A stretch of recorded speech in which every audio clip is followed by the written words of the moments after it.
It's February 16th, 2026. I am at Joel Pearl, thejoelpearl.com on Blue Sky, and it's time to get in the weeds. A manic Monday, a holiday Monday. Hope everyone's doing well. It's busy in my neck of the woods. I know Jeremy's also having a busy morning, but we're here. We're going to do the show, and we're going to have fun. I can't overpromise, but I can underdeliver. Jeremy Lambert's here. How you doing? Well, it was a busy weekend. It's always a busy weekend. Nothing ever stops on the weekend, but we are here. We're chilling, doing stuff. I don't know what we're doing. It was a weird weekend. It's been a weird weekend. Was it? I mean, in the wrestling world, it was kind of weird because it was funny watching a house show dominate headlines for most of Sunday. Yeah. And of course, Saturday we're talking about AEW. Obviously, they were in Australia for Grand Slam, and so that was what was that like? Was that Friday nights over Saturday? If you're here in Canada, or if you're here in the East Coast, the tapings were like, Grand Slam was technically it was Saturday morning, right? Something like that. Saturday morning here. Yeah, something around there. All right. I just remember getting messages being like, "Hey, are you getting the thing?" And I was like, "I'm trying," and I couldn't get the thing. And then somebody else got the thing. Sorry, we're being vague for a reason, but eventually we got the thing. So it was just a weird day where everything was kind of moved over, and then of course it was also NBA All-Star weekend, so a lot of people were focused on that. SmackDown was SmackDown. There wasn't much to say. I was so mad at the end of SmackDown when Drew interfered. I'm like, just use a chair, hit all this, hit the referee, make this a DQ. And he was DQ dumb. In a three-way. You can't DQ in a triple threat. If he hit the referee, it could have maybe been a DQ. They just would have brought out another one. They have Joel. They have an endless supply of referees. Joel. Can't DQ in a triple threat. No, I'm not making fun of you, but I'm making fun of you a little bit. They DQ in a Hell in a Cell, Joel. The rules don't matter in that company, okay? I always go back to the Carmella clip that I like to play where they're doing, this is during Thunderdome, and they were doing a talking smack. And one of the people, I forget who the host was, mentioned how Carmella was on a losing streak, but was getting a title shot or something at the time. And she literally says, wins don't matter. And I was like, clip, that's that's the mentality. So no, you're right. Absolutely. But they didn't, they did a full show and TNA had a show. And I know you're going to have your fun with me on that one, but yes. Listen, some of the show was great. And then it kind of fell off a cliff at certain points, but I disagree. You loved every minute. I'm not talking specifically that part. There were some other parts that fell off a cliff. This was just a weird weekend. Tony Khan is going to have to pay my therapy bill because they go to Australia and they end the house show rules with sorry, they end it with Nutbush. I don't know how well. I don't want to use educated because then it sounds like I'm talking down to you. I don't know how much you know about the Nutbush dance in Australia. Me, I don't know shit, crybaby. That's fair. The dance it became popular in like the disco era in Australia that like they were teaching it in schools and stuff. So when I worked the cruise ship gimmick, I was in Australia and New Zealand, and the Australia portion they're like, you gotta learn Nutbush by Ike and Tina Turner, and we were like, huh? And they said, yeah, it's a big thing. They do a dance. It's like a country dance because for some reason, like country music also made a weird resurgence in the early 2000s because of Keith Urban in Australia. So anyway, it became like this weird two-step dance that they do, but they've been doing it since the disco. Then it came back, and then they're doing the thing. They're doing the dance in the ring at this rules show, and I'm like, oh God, I've got terrible PTSD because I mean I posted on my socials, but you know what? Here, for those who missed it, let's actually I'll show you the video from AEW posts from their socials, or I guess not their socials, but someone who had posted the video of it. Let me share my screen real quick. There we go. All right, so this guy. So for those who missed it, you're gonna hear a lot of like bouncing around in the ring, which is even funnier. But here it is. A whole lot of loud noises. The ring looks super bouncy for this, by the way. It does. Well, you got 7 people in there dancing. I don't know. Yeah, I mean that's what I assumed. Is like, all right. I thought Harley Cameron was Megan Bain at first, and I thought that was even funnier. That would have been great. So you talk about PTSD. So I had to be reminded of when I had to do this song, and here it is. So that's me in the background here, with the Nike swoosh, the white thing. That's me on bass. Ryan is the guitar player, and then I'm not going to dox everyone, but anyway, this was what we had to do, and watch the people in the background trying to do the dance too, and my singer too. Watch. Sorry, I'm trying not because it like modulates hell. Are they trying to do the dance? It looks like they're just like swaying. They are mostly swaying. I mean, the one person up front there, it looks like she's got a little bit of rhythm and is attempting. You know, she's making a good effort. There's a reason for that. Do you want to know why? Is she like actually Australian and knows the dance? She's also part of the crew, so they have to learn it. Oh, okay, that makes sense. So if you ever do these cruise ship gigs, they have a whole thing. I'm going to take this down. They have this whole thing where the crew come in for the parties and they dance to get everyone up off their feet, and they're good looking young people, and all these cruise people are mostly older folk, and they're just looking for someone to dance with because they're lonely. And then they bring in the young people, and that was one of them. So the dancers usually from the show will come in, and they're dressed in this case it was a back to school party. But for some reason, everyone on the ship thought that the back to school party meant dressing like Britney Spears in the Hit Me Baby One More Time video. So that was how they danced. They were like, you got to wear a white collared shirt and a black tie for guys and black slacks. And then for the ladies, you got to wear a white shirt with the black tie and the pleated skirt if you got one. And we're like, huh? What school is this? But anyway, it was such a weird evening watching them do the nut bush, but it was perfectly sensible for where they were. In a weird time. So Tony Khan, you owe me a therapy bill. It was kind of ridiculous. I'm sorry that Tony Khan owes you a therapy bill. I feel like he owes me one more than you for everything. I mean, who runs a show on Valentine's Day? What are we doing? Stop it. Knock that off. Oh, it was only Valentine's Day if you weren't there live. Well, yeah. Well, I wasn't there live, so should have been there live, pal. Should have done the 16-hour flight. No. And sat in the audience. And, definitely wasn't going to do that. Yeah, Louis saying old people nut bush sounds appealing. Yeah, well, you're not in the bush. You guys are disgusting. Our chat is disgusting. Where do they get this from? Who could possibly be sharing this type of information with them? Hey, by the way, since you love us and we love you so much, go ahead, leave a thumbs up on the video, huh? Let's see who gets those pyro first. Is it going to be you? You did it. I mean, oh no, your pyro sucks. I was way late on my thumbs up. Yeah, my thumbs up comes up. There we go. Anyway, thumbs up comes up. Leave a thumbs up on the video, and while you're at it, you can go ahead and you could subscribe to the channel. We got plenty going on. JPJ and Collins dropped their latest Coast to Coast yesterday, so go check that out. And you've got Rob and Maggie on Fridays.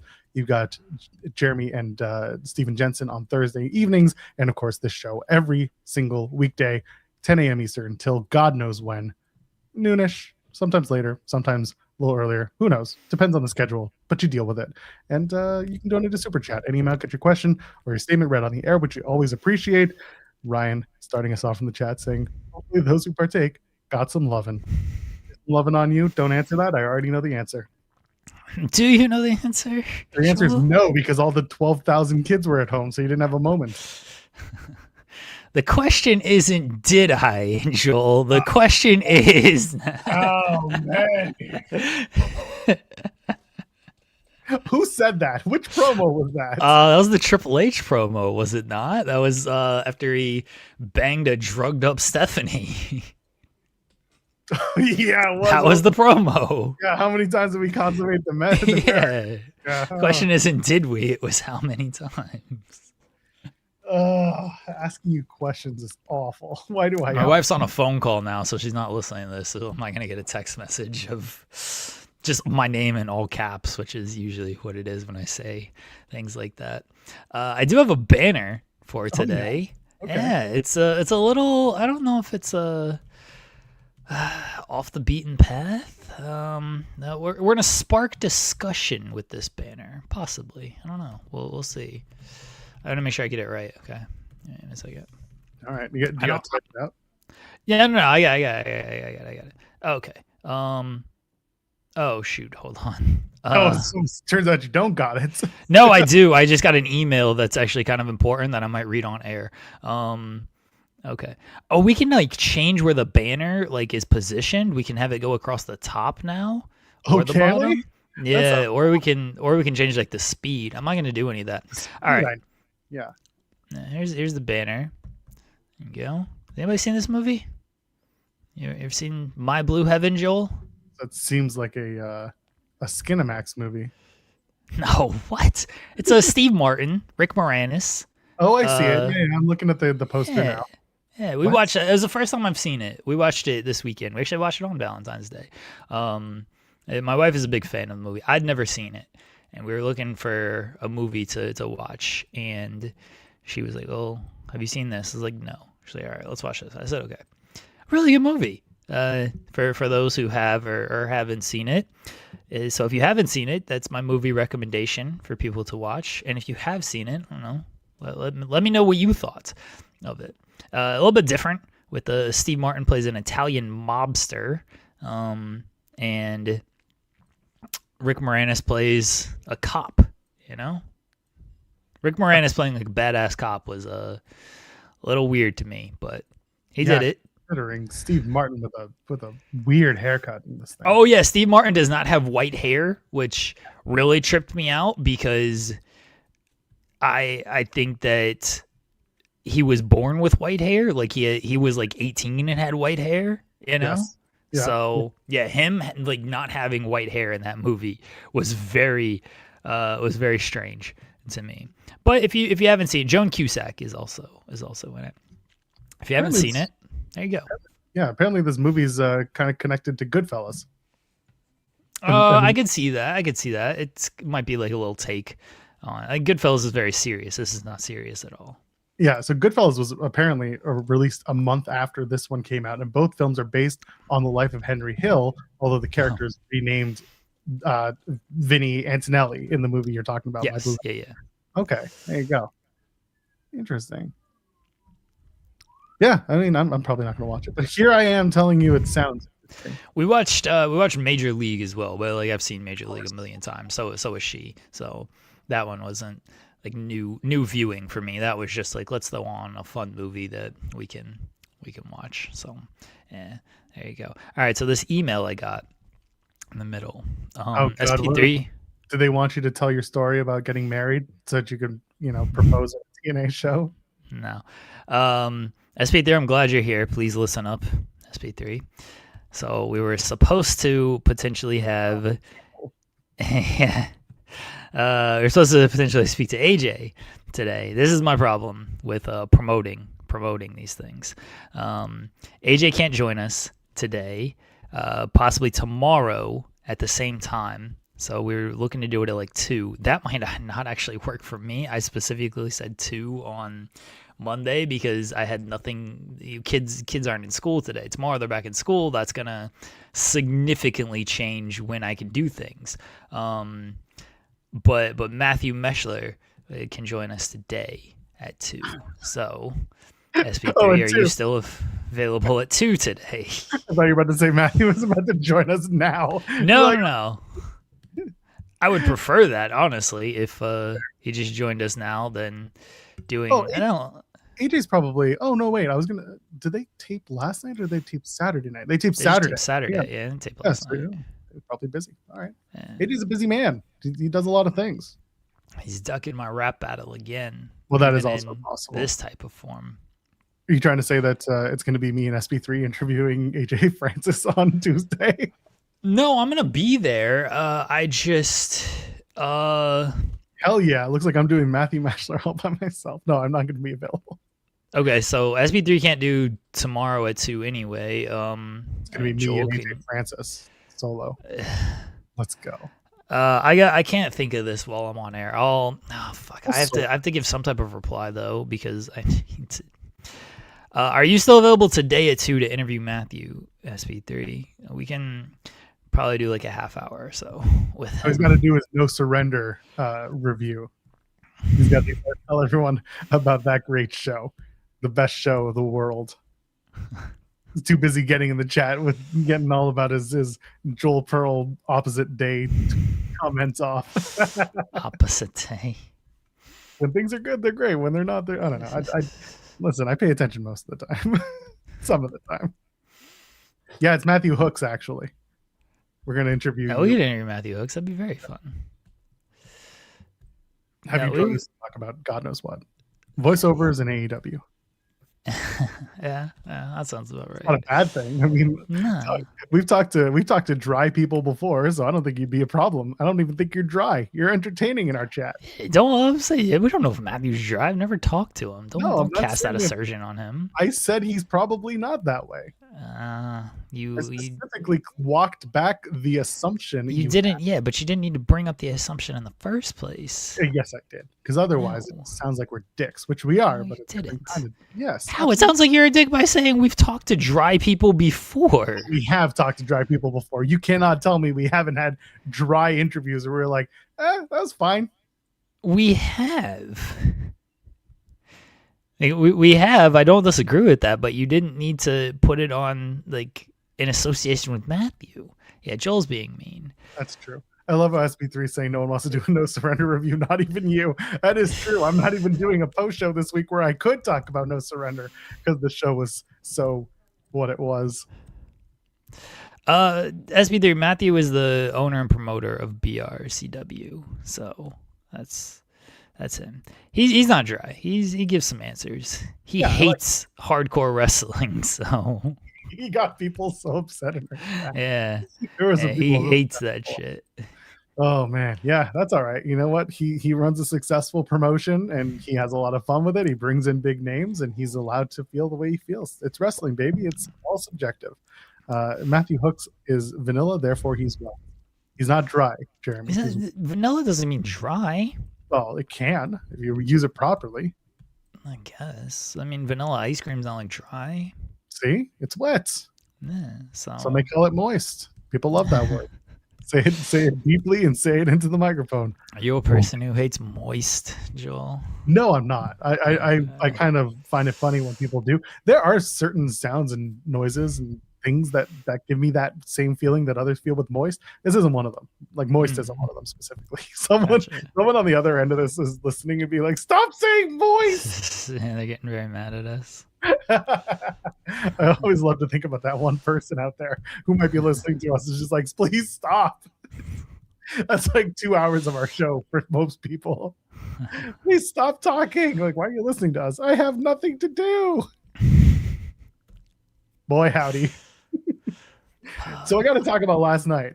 What happened? Non-wrestling related. We had There's nothing on this show's wrestling related. It's true. Usually the first while we're just where we are.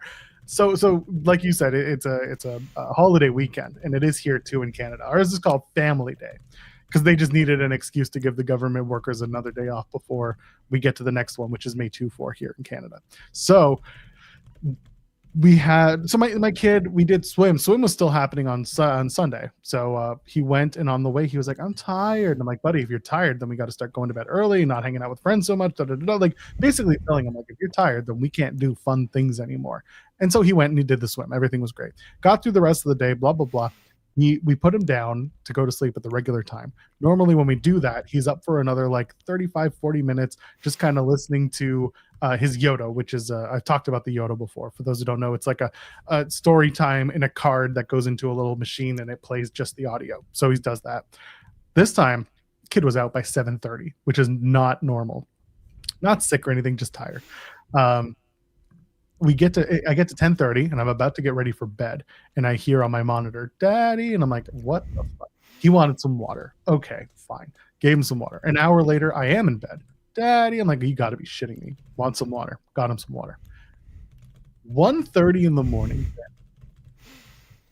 the fire alarm in our building went off.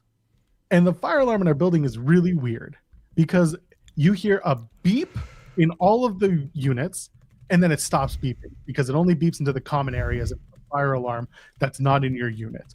So we don't hear it after that first beep, but that first beep wakes me the hell up. Kid's still asleep. That's great. But now I'm up. But then the building management, not management, but the security, they get on the horn And that goes into every single room, every nook and cranny. And they do the attention, the fire alarm's going off. It's like, yeah, no shit, Sherlock. It's 1:30 in the morning. And my kid wakes up to that because the sound goes into his room with the announcements. So now he's up. This is 1:30 in the morning. Jeremy, he did not go back down until 3. And that alarm only went on for another 20 more minutes because the fire alarm went off and they said, oh, it was a false alarm. We're like, of course it was. And the kid took until 3 o'clock back down, which included every half hour calling me back to his room as I'm half asleep for various reasons. Thank God he finally went to bed. He slept in this morning, which is great, but it's been such an off-kilter morning because of this. My tired-ass kid was about to have a good night's sleep, and then the fire alarm goes off, because of course it does. Ugh. Anyway, that's what my day's been. I got to sleep in a little bit, which was nice. That's as good as it gets. Give him some vodka. What's wrong with you? Just I can't. give him some vodka. Yeah, you can. He might get hooked. So Fair. give him some weed. Put it in a vaporizer. Just let him figure it out. Yeah, it'd be fine. I don't think that would be fine. I have other reasons that other people should have child protective services called on, not me, but on others. No, that's not one of them. I love my kid. Can't do that. 3 a.m. bullshit. That sucks. And I'm the overnight guy. I'm the nighttime because mom does so much during the day that I'm like, all right, he goes down and I'll deal with him in the middle of the night if I have to, because I can fall back asleep easily, whereas my child does, or my wife doesn't fall asleep that easily. Anyway, we got through it, and now he's having a good afternoon or good morning with his friends. I hope, God willing, God please. Just wear himself out so he sleeps maybe tonight. Hopefully. I mean, that's kind of what you got to do, right? Yeah. I know. Your wife and I once upon a time were talking about toddlers having and my kid's not a toddler. He's going to be 4 soon, but like the young ones having all that energy and like not knowing how to expel it until you like force them to find ways to not only expel the energy but also to wind down. It's like that regulation's just not built in yet. So you're sitting there and being like, we got to chill out. Yeah, I mean, even all 20 of our kids in their various ages still same way. I went sledding with the kids this week. That's fun. This weekend, I should say. Yeah, I nearly tore my ACL. I survived though. I tried to go down standing up. That was a mistake, but I made it through. The kids like ran, there's so many of them. They just all ran into each other, caused like a 52 car pile up on the sled hill, but no one got hurt. It was fine. It was good. Yeah, we have a couple of hills here. We need to go back. It's starting to get nice again. We're not in that deep freeze anymore. It's great, but instead, we just go for it. I love how Lawrence is in our chat, but he's using his Twitter account so nobody else can see him. That's my favorite part, and he's being funny in his own stupid way, like this, but no one else can see it. He's on his burner, see? Like Kevin Durant. Right. I saw that and I was like, no one's gonna see it, just like your burner from KD. That's fine. Yeah, that was man. I've not checked the fallout of that this morning. I was busy being busy this morning, but the Kevin Durant SP3, and I'm sure we'll talk about that plenty tomorrow. But that was a good time.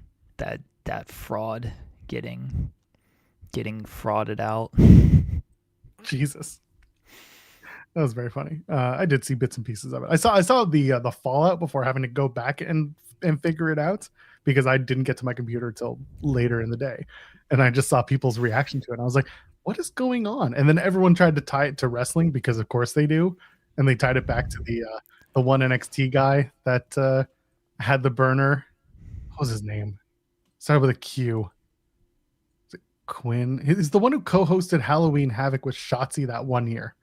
And I was gonna say Quincy Jones, but that's not...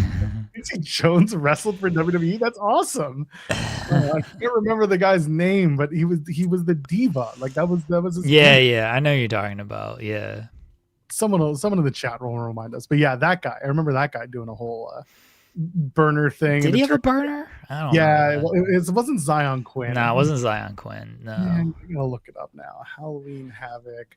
Everyone, Quincy Elliott. There, Ryan's got it. Quincy Elliott. Yeah, Thank you. So I'm glad somebody knows. Yeah, Quincy Elliott it was a burner situation and some Snapchat stuff. It was a whole mess. And it was like all the Diva stands were all over him. It's because he was a Diva stan. It's great. Good stuff. That's so weird to me that, like, what Quincy Elliott is one thing. Like, he was kind of, in the grand scheme of WWE, he was a low totem pole kind of guy. Kevin Durant's legitimately one of the greatest basketball players of all time. It's a very different level, yes. And he's still a great basketball player. And he's just online, just like arguing with dudes, even on like not his burner, like even on like his main account, he's online just arguing with dudes. And then you find out, like, we kind of all suspected he had a burner because he's just way too online. And he once posted something that was meant for his burner. He posted on his main account. So I was like, oh yeah, you got some burners here, KD. But I just don't understand how, like, you're that online when you're that level of famous. Like, I get, like, you might like keep up on things and whatever, but to reply as much as he does, that's insane to me. Imagine if, like, again, he's one of the greatest basketball players of all time. Imagine if he took the time that he was on his phone and continued to work on his game. He'd be the greatest basketball player of all time. He wouldn't be one of. Ben Simmons would at least pass you the ball, Louis. That was very funny. A man has never missed Ben Simmons. Come on now. What? I love you guys. You guys will talk more about it on Tuesday, but very, very funny. I loved just catching up on that and being like, oh, this is messy, and messy is sometimes fun when you have absolutely zero stakes in it. Oh my gosh. So yeah, that was the weekend. Now we can go home. Have a good day, and we'll see you tomorrow.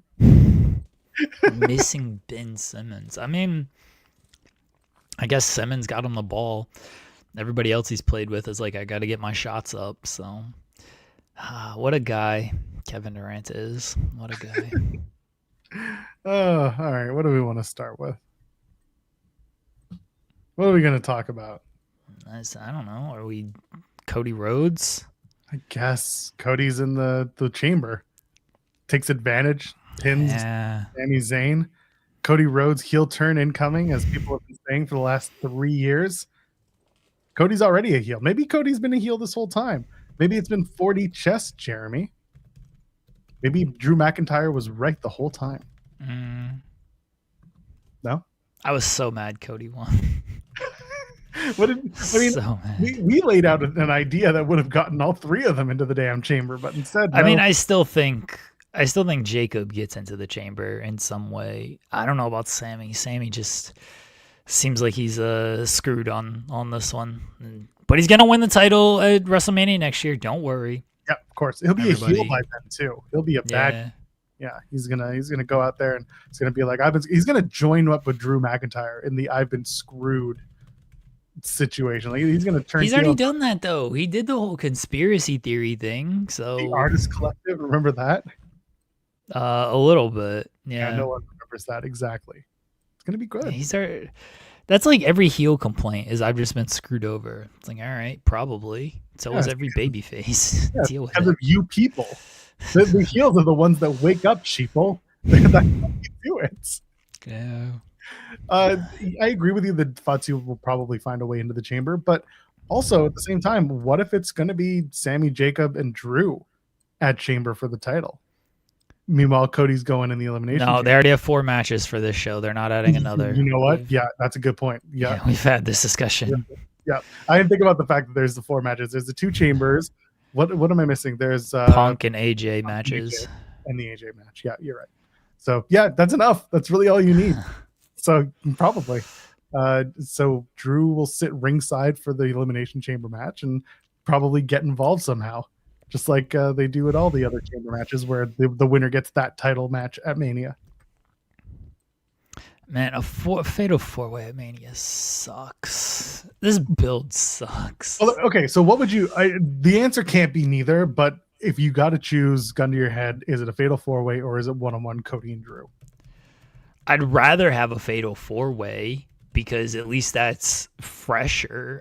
Cody and Drew, I don't want to see for at least another 2 years. Right. I'm very over that match, that feud, that whole thing. So if it's got to be between those two, then I would go with the fatal four-way because at least that is somewhat fresh. I feel like I've seen that match 100 times, even though I know I haven't, just because I've seen Drew and Sammy, it feels like 100 times. Jacob is new to all of this, but he does so many brawl stuff with everybody that like I'm just kind of, all right, I feel like I've seen him in these environments, even though I know I haven't. So I'd much rather go a fatal four-way. That's much more appealing. I have no desire. You could name me about 500 different options, and I'm probably taking all of them before Cody and Drew again. I'm very over that.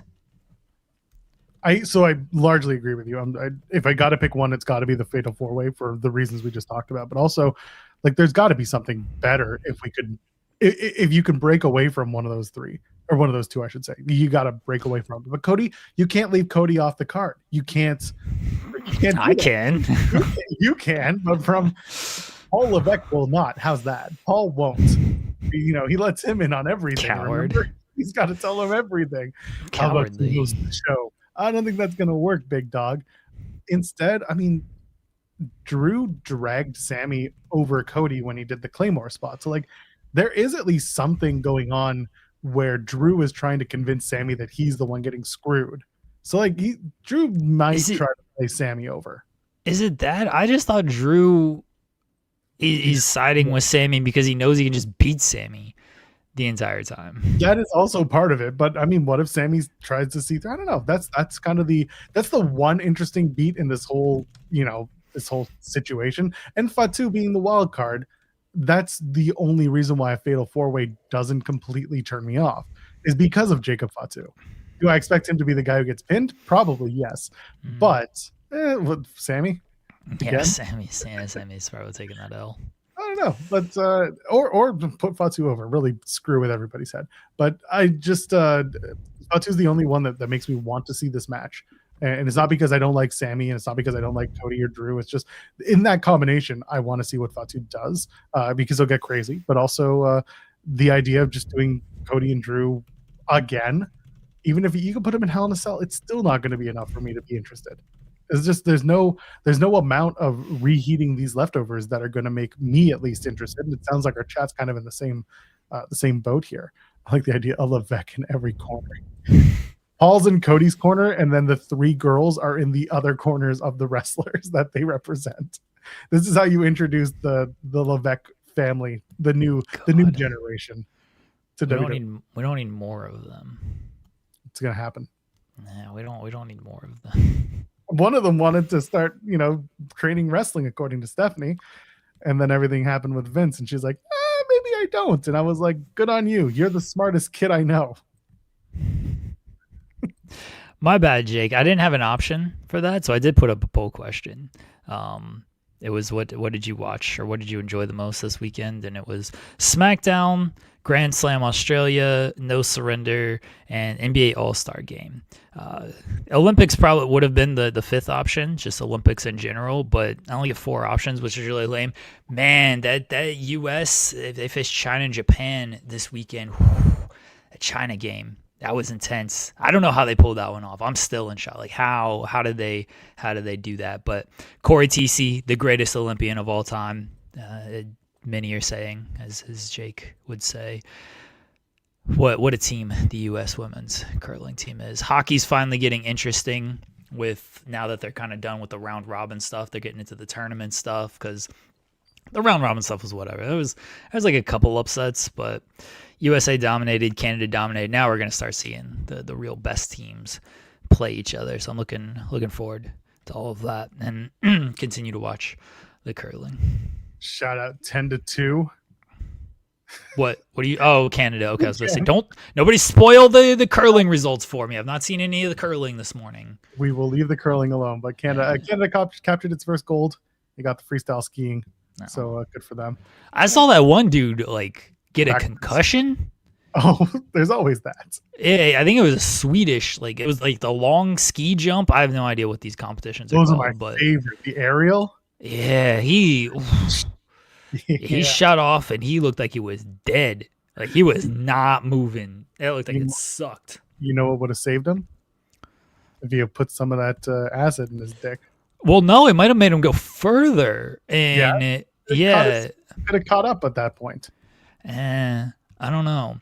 You know, I was saying both USA hockey team could win gold. Women's maybe. I think women's have a better shot than men's.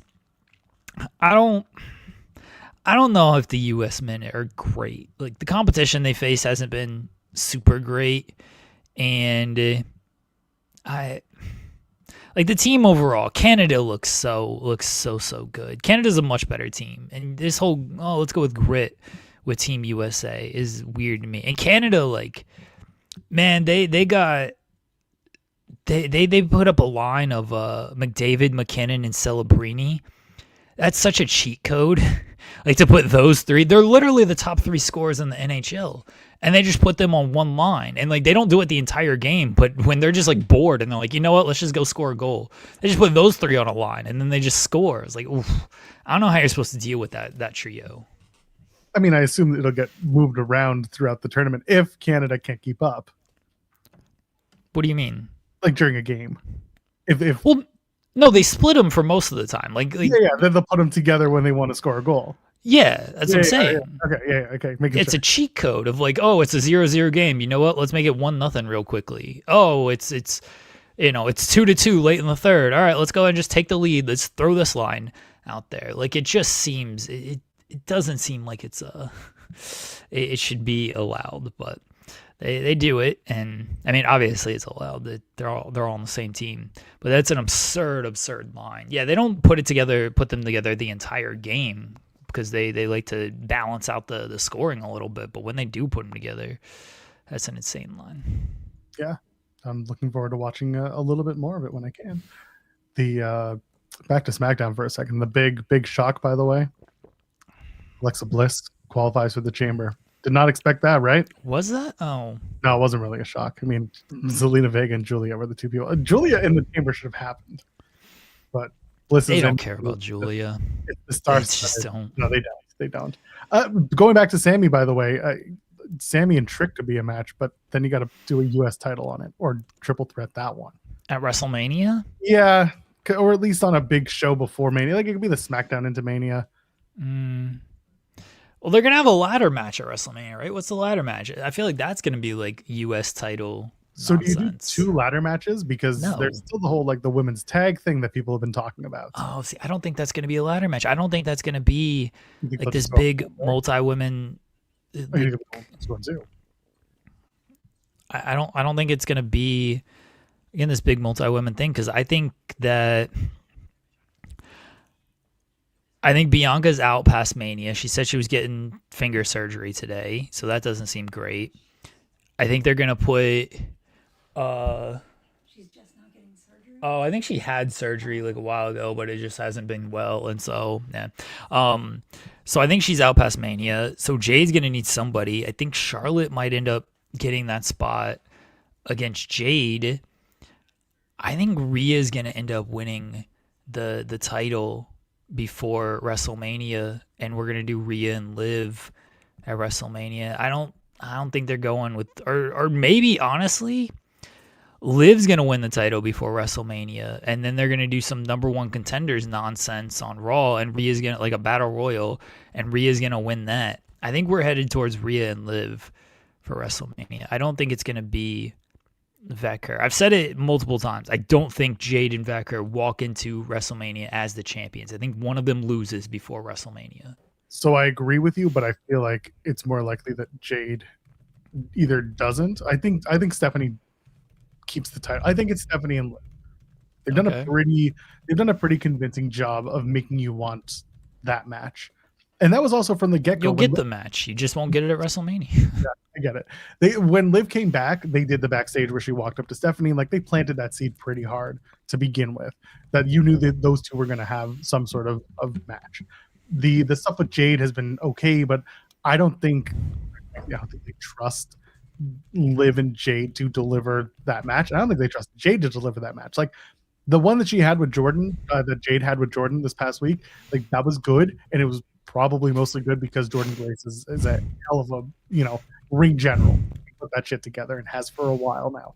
I don't know who will bring Jade to a match of that caliber unless it's Charlotte or maybe Rhea. Like, it's one of those things. So I could see Jade dropping that title, or they might just do Jade and Tiffany again, even though they know match. They're not doing that again. Good. They might know the match isn't good, but they know that the build could be entertaining. They'll care about them. Why would that build be? The build was entertaining last time. Why is it going to be any better now? Get a little more spicy this time because it's Mania. Take the gloves off. Anyone get divorced lately? Tiffany's gonna say the same stuff everybody's been saying of, like, you don't defend the title and you just sit there and look pretty, and Jade's gonna say I'm that bitch and that I've held the championship just as long as you or so. No, the build sucks. The build's not gonna be good. They didn't trust them last time. They put them in a bunch of backstage stuff. That was the best.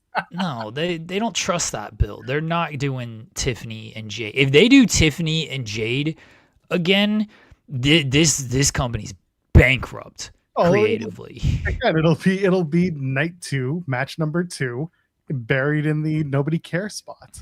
We can call that the Britt Baker spot now. Nobody cares. They ain't doing that match. I'm going with Jade and Charlotte and Liv and Rhea, maybe even Io in some type of capacity, maybe Roxanne in some type of, I don't know, but I just don't think we're gonna get I don't think we're gonna get Vecker and Jade walking into WrestleMania as champions. But to go back around to all of this, the US title could be the ladder match. I don't think what they're doing the women's tag team titles as a type of ladder match. I think that this company's stupid if they have Rhea Ripley in some type of tag team match. I just think they're dumb because she's sure, but she's by far the biggest women's star, and the fact that she hasn't headlined a WrestleMania is a little bit. It's not a participation award, although they keep adding nights, so maybe it kind of is. But she should have a main event spot, especially this year. This year, they got nothing else going on. But the problem is they haven't done anything with her to give her a main event spot. She's doing tag team stuff. And they're not going to headline with a women. Like, Rio is not going to headline against the Bellas. That's not the main event. They will do that match, though. People love that Rhea and Io Sky tag team. They love them. They are machines of, like, popularity. As long as they're popular, they'll stick with it. And as long as Rhea and Io are popular, because it's got a little bit of everything for everyone. It's just sexual enough, but it's just brutal enough. But it's also they do the thing together and everyone's happy. Like, they don't care as long as the team that they're facing is over with the crowd or excites the crowd. Or the same thing with Vaquer. Going back to that, yeah, the SP3 was saying he thinks that she'll be in a Mania match that for the title, and I agree. I think she'll still have that title personally. So, because again, they think that her appeal is there and it's worth cashing in on at WrestleMania. I do think Rhea and Io are going to be in there, especially after this week where, they did the Nia Jax last legend match. It went to a no contest. You're just setting up another opportunity to do it. And it feels like they'll just keep biffing until they do a multi-person tag match going into Mania. Or at Mania itself. How do you have Rhea Ripley and you're just putting her in tag team stuff? They're trying to elevate that tag team stuff. They have been. They've made it a centerpiece of the shows. You can't deny that it's been a concerted effort to use the talent that they have. And Io's the other one too. EO's super over with these people. Like they're using it in service of the tag titles. It's the ongoing conversation. Does the title make the person, or does the person make the titles? The answer is both, depending on the story and the caliber of the title. And it's one of the issues that people have with like so many titles in every company, is that the multiple the multiple titles have multiple reasons, but they're not always important. So they have to use the people to make the titles important in certain cases. They don't always hit though. So that's the whole point of the tag division right now. And now that you've added the Bellas, you basically told us the Bellas are going to be in some sort of match at WrestleMania for presumably the women's tag titles. If you've got Rhea and Io, that's a slam dunk for fans. They're gonna love that shit. I don't think having your biggest stars and your most important people in a tag team stuff actually elevates the division. I think it drags them down more than it elevates the division. Like, you're not going to have, at least like Austin and Triple H were also the world champions and everything at this time. But I just don't think putting your top people in this tag division. You've told us for years these women's tag team titles don't matter. At every turn, you've told us these things don't matter. And now just because Rhea and Io have them, like, I'm supposed to care.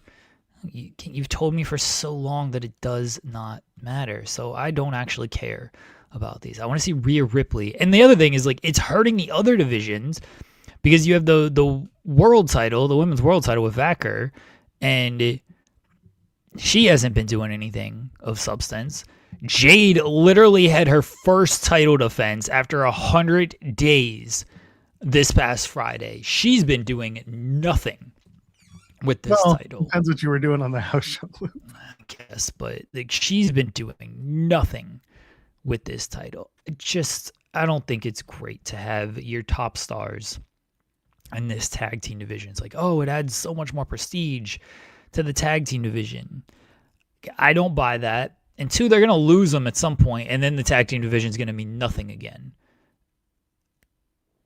So the general consensus of your point, I can agree with, because if the Bellas win the tag titles, then you're just kind of, okay, now what? You've built to the Bellas win the tag titles, and now it's just, okay. The women's titles, the singles titles, you're right. They have not been booked very well. And whether that's because of injury or because of all of the all-star women being put into the tag division, that mucked things up, that is also quite possible. And I completely agree with that. My big problem is, why couldn't we find the balance? And that's creative. I don't know. Ask Paul. Because you got Road Dogg cowering in fear backstage. That's why. So, like, I don't know what the actual answer is to that, but that's what it should have been. It should have been, if we're going to build the tag division and we're going to have all these teams, we need to also build our women's singles division and make sure that the needs are met there, because then you've also got somewhere middled in between is an Intercontinental Championship, which is currently being played as like the legacy old timer belt. No offense to Becky or AJ, but like, it's not a belt of circumstance because it doesn't have the lineage. And then you've got the US women's title, which was made because two women had a fantastic feud and they were like, let's put a belt on it. And now it's just lost with the woman who can't, win a match in Julia. This is indicative of the too many titles, but it's also indicative of the, you can't book all of these people in a way that makes a cohesive women's division. Just abolish all the titles. I agree. Abolish ICE and all the titles. We should have 3 titles. Just get rid of every single championship. It's fine. Fight for drugs and money. Yeah, I'm saying. I know. I got you. Anyway. Oh, and then there's also tag titles somewhere. Which tag titles? I'm talking the men's tag titles. I'm like, the MFTs? Yeah, exactly. The NFTs won't let me be and let me be me, so let me see. No. No. They're still feuding with the Wyatts, man. Who could possibly care about this? We got the lantern. Who cares? Hilarious. Just a hilarious and useless episode of SmackDown. Who cares? We got Cody qualifying, so everyone's okay. And then, so here's the other thing. I want everyone who's like, this match of Mania. Remember that there is a SmackDown going into Mania that is 3 hours long. Start planning to book that SmackDown, because that is night 3 of WrestleMania. That's your Andre the Giant Battle Royal. That's your U.S. title, both men and women. That's your Intercontinental Men's Championship match. Like you not the Intercontinental. That's your U.S. titles. Because they're not. They'll do an open challenge on SmackDown. They'll make it a thing. But like, I get ready to do SmackDown for 3 hours going into Mania. I know, right? But it's okay. Cody's in the Elimination Chamber. I hope he loses. I mean, depending on who qualifies for the rest of the chamber, there might be a world in which he doesn't qualify. Have someone from Raw win. Just do that. Have Cody. I don't LA know. Knight. Yeah, why not? And then have Cody and Brock again. Do that bullshit. I'm so excited for Mania. Can you tell? It's going to be a great show. They've been on a run of great shows. Actually, I like one idea here. Julia and Jordan Grace. That's sure. Give Jordan Grace the U.S. Women's title. Let her do an open challenge format. They had a great match on NXT where they beat the shit out of each other. Yeah, they get along really well for that. Do that. Why not? Then let Jordan do an open challenge, and you'll quickly run out of women, but at least you'll have someone to showcase. I think Alexa, and I know Alexa Bliss Gamer is very worried that Alexa Bliss might miss WrestleMania. I think Alexa will be there. I do think they'll probably do a multi-women's tag team match. Maybe it'll be a TLC match. Like, they're clearly building that. I see it. I'm not naive or blind to this or anything. Like, I would just use Rhea Ripley and Io Sky better. That's all. I would have Rhea Ripley main event WrestleMania. I would have done a better job positioning Rhea Ripley as a WrestleMania main. That's my entire argument here. Everybody is I think Rhea Ripley should be in the main event of WrestleMania. Now it's probably too late to actually get there because she's probably just going to do tag team stuff, and I don't think they're going to main event with one of these tag team matches. But my argument is that Rhea Ripley should have been, for months now, better positioned to have one of these main event spots, especially if the other main event is some combination of Cody Rhodes and Drew McIntyre again. Ken Bruno absolutely nails it. The MFTs and the Wide Six are going to have a riveting title match on the SmackDown before Mania. Debut Fiend, Howdy, and sell crappy Fanatics replica masks. Those masks will be ready at WWE World before SmackDown goes on the air, and you will be spoiled by it. Congratulations, you hit the nail on the head. Everything is done in service of merchandise. Never forget that. Never forget that. And this is one thing where it's like, this is not a one-to-one comparison, but one thing I always laugh at is I wish AEW would do the TNT titles for every champion. I wish they would do a replica belt for every champion, but people aren't exactly running out to buy all of their titles because it's expensive. So it'll be what it is. But enjoy the Fiend Howdy. Fiend Howdy is actually like they'll care about that for like a week or two, and then they won't. Kind of like the Y6. Oh yeah, they should be murdering people. What are they doing now? Crying over a lantern being stolen. Giant hammer. One of them is big and carries a giant hammer. What does he use it for? Nothing. Giant hammer. Not even a van hammer. A giant hammer. People got confused when I talked about Mance Warner, WCW legend, on Friday. Should we talk about AEW stuff? Or probably get into thumbnail and then we can talk about the Australia run. Yeah. So we have it. It's official, 100%. It's actually not official, 100%. We got CNN out here talking about AEW. Talking about all of pro wrestling. So over the weekend on Saturday, Michael Balavan, who writes for CNN, had written an article that included a piece about AEW's ownership, and I'm going to get the direct quote because I don't want to mess this up. But effectively, where is it? Come on. I just had it loaded up and then it just rebooted itself. Isn't that great? Come on, parent company. Where is it? Why did I just lose it? This is the worst. Isn't this great for radio, though? It's effectively about politics and wrestling. Are you okay? No, I haven't been okay since like 1987. Where is it? Did I lose? Oh, I'm so upset. Hold on. This is just the day I'm having. Okay, here we go. The embrace of contemporary issues is part of a larger politically shaded rivalry playing out in the industry. Between the 7-year-old AEW and the industry's ruling juggernaut for generations, WWE, Warner Brothers Discovery, CNN parent corporation, owns a minority stake in AEW. This is not the first time this has been said.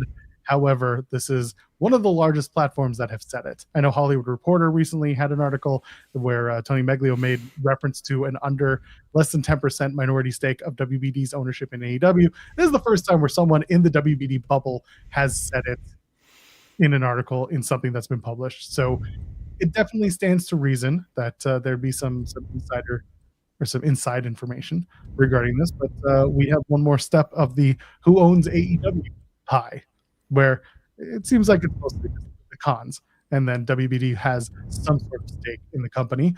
I assume based on the media deals that they've been making, but that came out this weekend. Of course, is it a big deal? It depends where you ask, and depends who you ask. Tony will probably tell you I have voting shares and I make all the final creative decisions, and I'm sure he'll be asked about this in about a month, assuming the story is still fresh in a month, which it won't, because people won't be talking about it in a month. But it's still noteworthy that CNN would have this type of information because they vet everything. They do. So very curious about this. We have another ownership stake. Well, it's not another. I mean, I guess Another it's kind ownership of another confirmation slash assertion. I assume CNN putting it means they got it on halfway decent authority.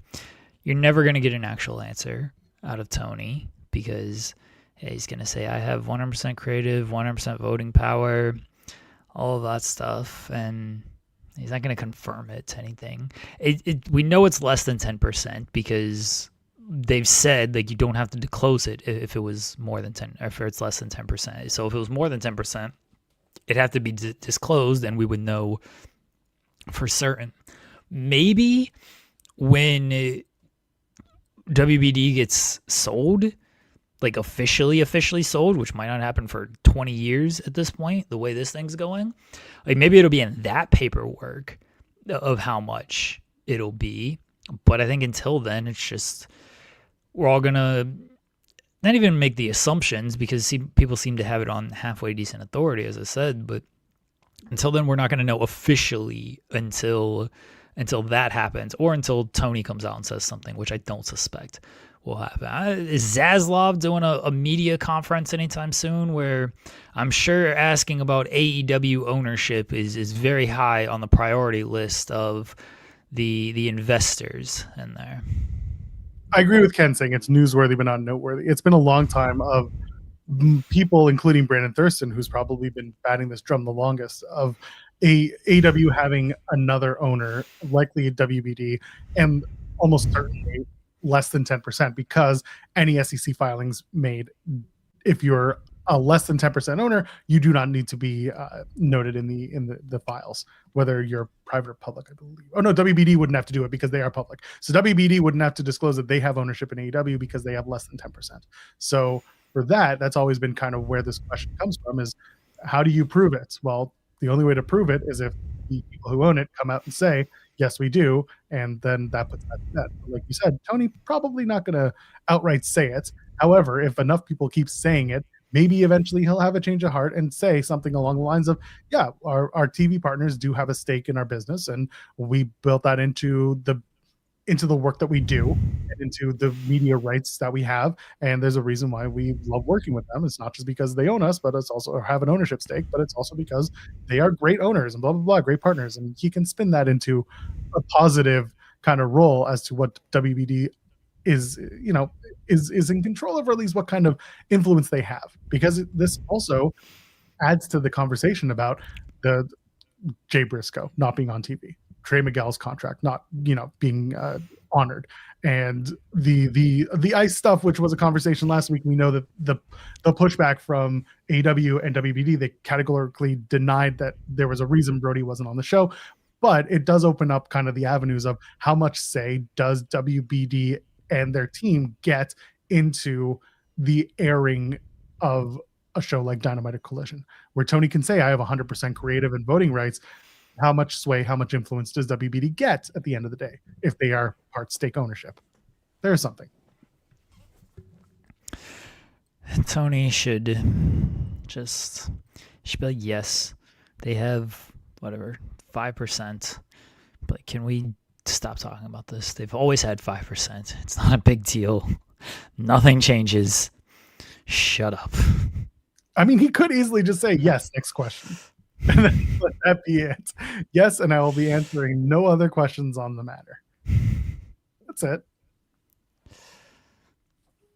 This isn't this isn't like the end of the world, and this isn't a huge moment, but it certainly gives reason to believe that while Tony has, what am I trying to say? Tony has the business, but WBD has a say. And money does prove that. And if there's an ownership stake, what happens if WBD doesn't renew a contract? What if WBD gets sold, like you said, whether that is in the next 10 to 20 years? What does that look like if they have to pull out of their ownership? What does it do to the company? Is that the difference between owning a ring, or is that the difference between running your TV program? I think they own more than the ring. Well, I mean, listen, TNA, people think that they own their ring. They don't. They rented it. So, just saying, $30 million can only get you so far. That's also not the amount, but you get what I'm saying. Own your rings is what I'm trying to tell you. Own your rings, wrestling companies. Like I said last time we had this conversation, is if they have ownership, okay, then they've probably always had ownership, and they've run the company how they've run it, and it's not been a big deal. Like, I don't think anything actually changes for AEW if this turns out to be true, because it's probably always been true, and we've seen how the company has run. It's only going to change things again if and when this WBD gets sold.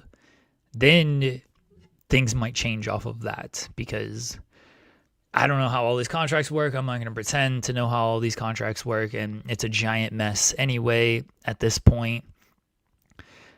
But theoretically, let's put it out there, Paramount is like, yeah, we don't actually want this 5% of AEW. This isn't use, like, this has no value to us, so you can keep that. What happens then? And then again, you're talking about networks. As Paramount say, this is all worst case doom scenario stuff, everybody, because people love doing that. Oh yeah. So let's just say Paramount, Netflix, like, we have no use for this ownership. We have no use for this 5% of AEW. You can keep that. WBD is like, well, we don't have the networks to support it now. Does Tony just buy his 5% back? Then he has to shop to other networks, which who knows how that's gonna go. Like, it could get messy. Like, theoretically, it could. But I feel like we're so far down from that road that it's, and there's so much that could change tomorrow with this stuff that it doesn't feel like it's a full on conversation worth having, because there's just so much unknown with that. Yeah, and again, the idea of this ownership stake it seems like it's just largely tied to their media rights deal. And if that's the case, then if they lose WBD tomorrow, to say, then the next person that picks them up, or the next company that picks them up, they might just say, hey, okay, here's the ownership. You get this now. That could be part of the negotiation. We don't know, and it's got a while until we would have to find out if anything happens. So, yeah, like others have said, newsworthy, but not unimportant. Not as important. Andrew Zarian, come join on the show. You're here. I see you. None of this I have things to do bullshit. Come on. You ain't got nothing to do. It's a holiday Monday. What are you going to do? Go have lunch with your family? Worthless. Come join us. I did, by the way, reach out to Michael Balaban, who wrote this article.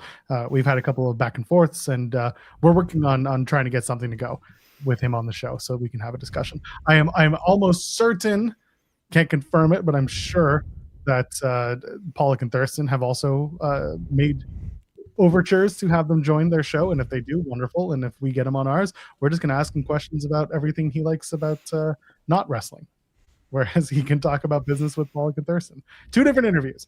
Andrew, if you're in the shower, you can still join us. Just from the waist up, pal. Yeah, he's texting. He's messaging about the show in the shower. Yeah, that's perfect. That's where most people should be listening to us. 2 hours in the bath. That's how you should enjoy us. Put on a couple of. You get very prony. Yeah, that's fine. You know what you do. You get a couple of candles, maybe from Vinny Pacifico. You light them, turn the lights down low, and you listen to us in the bath. Yeah, we're good for you. Anyway, come join us on the show, Andrew. You got nothing better to do. But this is a good article. You should listen to it. Or you should read it over on CNN. It's effectively just about politics and wrestling and how one company seems to go one way and the other one has suddenly had a movement into the other, which is really just through Brody King and the ICE stuff. There's really nothing else that is superiorly left wing about AEW other than this abolish ICE stuff. WWE has a bunch of people in interviews being like, yeah, we love Trump. And you got Triple H in the cabinet. You've got Linda McMahon in the cabinet. You've got Triple H, working on the presidential fitness exam. And like, there's a clear, direct tie. Whereas with AEW, it's just like, yeah, man, we like being normal people who support people not getting killed in the streets. That's it. So it's very funny how people have turned this into one of them's left and one of them's right. Yeah, I don't think it's anything to do with that. I mean, I do think one company very overtly is showing their allegiance there, and I think the other company is just letting the chips fall where they do and not really getting into it either way. Like the fans are putting them in one light, but it doesn't mean all the wrestlers agree with that or think like that. And the same thing with WWE is like, I don't think all the wrestlers are lean that way, but certainly the top people in the company can make it very clear the way they are going. While in AEW, the top people are just go about their business. And, if they're doing stuff, they whatever their allegiance is, they hide it a lot better. Shout out to Jake Hager. You think snow is still plastic that falls from the sky? I don't know. You saw that? No. You heard about that?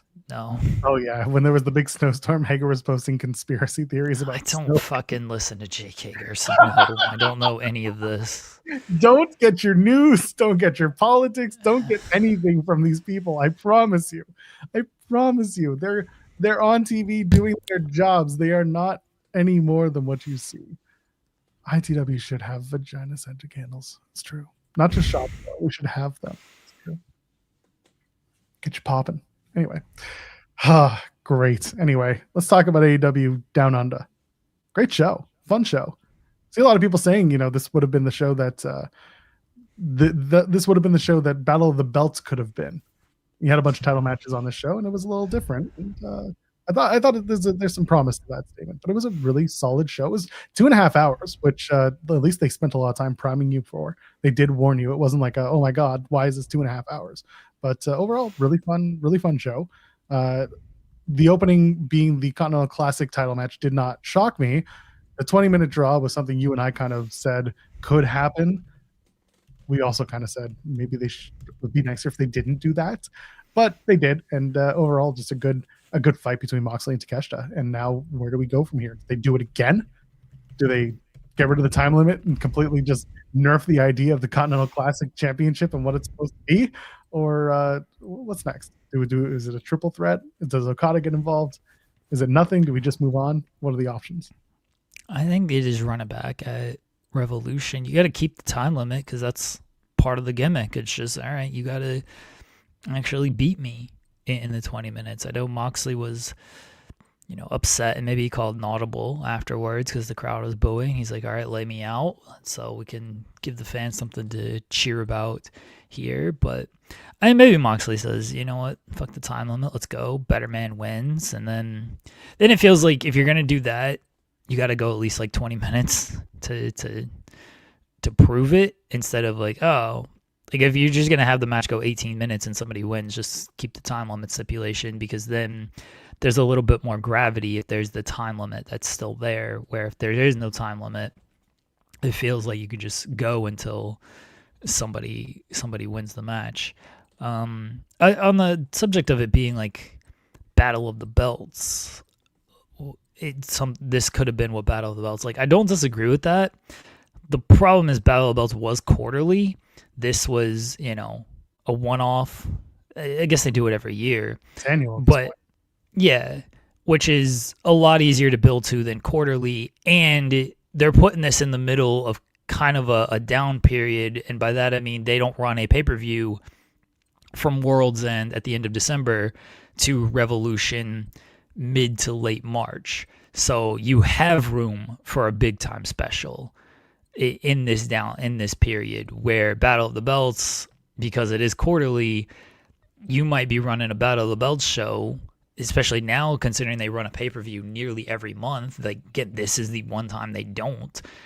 You might be running a Battle of the Belts show like a week or two after a pay-per-view, and it's like, well, yeah, of course you're not going to have a big enough show here. It's not to say they couldn't have done better with Battle of the Belts. They 100% could have done better with Battle of the Belts. I just don't think it's a full-on fair comparison, because you're not accounting for scheduling. Also, just a different roster at the time. You were, because Battle of the Belts at one point was like, this champion is taking on this like relative unknown, or just the outcomes were never in doubt for a lot of Battle of the Belts. Yeah, but they had the roster even then. They just put the ROH title on the line, and then like a CML. I don't remember if a CML title was on the line, but like it was like there was that one show that was like no AEW titles, and then they never did any title changes. They had like 2 title changes the entire Battle of the Belts run, and one was because the title was vacant, so you could barely count that one. Oh yeah, it was. I'm not giving them the roster excuse. They've always had a good enough roster to do this. The Battle of the Belts shows weren't good. They were lazy, and it was just like, hey, here's a bunch of matches with one person you might care about and another person you don't really care about, set up a week in advance for a title that may or may not be an AEW title, where the outcome is not in doubt. I do think scheduling was part of it. That's why it's not fair to quite compare it to Grand Slam, because Grand Slam fell in the middle of a dead period for them, while Battle of the Belt, like, they could not do this level of Grand Slam show every single quarter. It would not be possible for them. I mean, it could be possible, but Tony wouldn't do it in that manner. The last Battle of the Belts had 1 title match and 2 just random matches. I'm just looking at this. There was the Don Callis family beating Jack Cartwheel and John Cruz in 2 minutes, and then Anna Jay and Mariah May. Anna defeated Mariah. It was an eliminator match, so it wasn't even for the title. Yeah. They stopped even putting belts on the line at Battle for the Belts. Yeah, they did a CML World Women's Championship eliminator match. That was Willow and Deanna. They did the trios match for the vacant World 6-man tag titles, the ROH ones.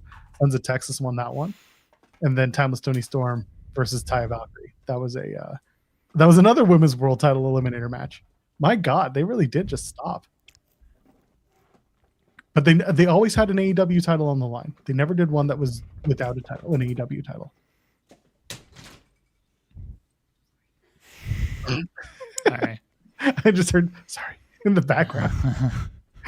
Anyway, that was Battle of the Belts. You could bring it back as a quarterly if Grand Slam is turned into a 4-time-a-year event. Not in Australia, but you picked 4 different countries, because you've got Grand Slam Mexico that happened last year.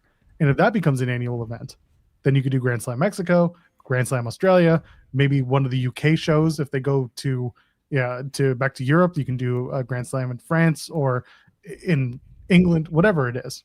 You could do that, and then Grand Slam Antarctica. How do the Penguins like All Elite Wrestling? Let's find out.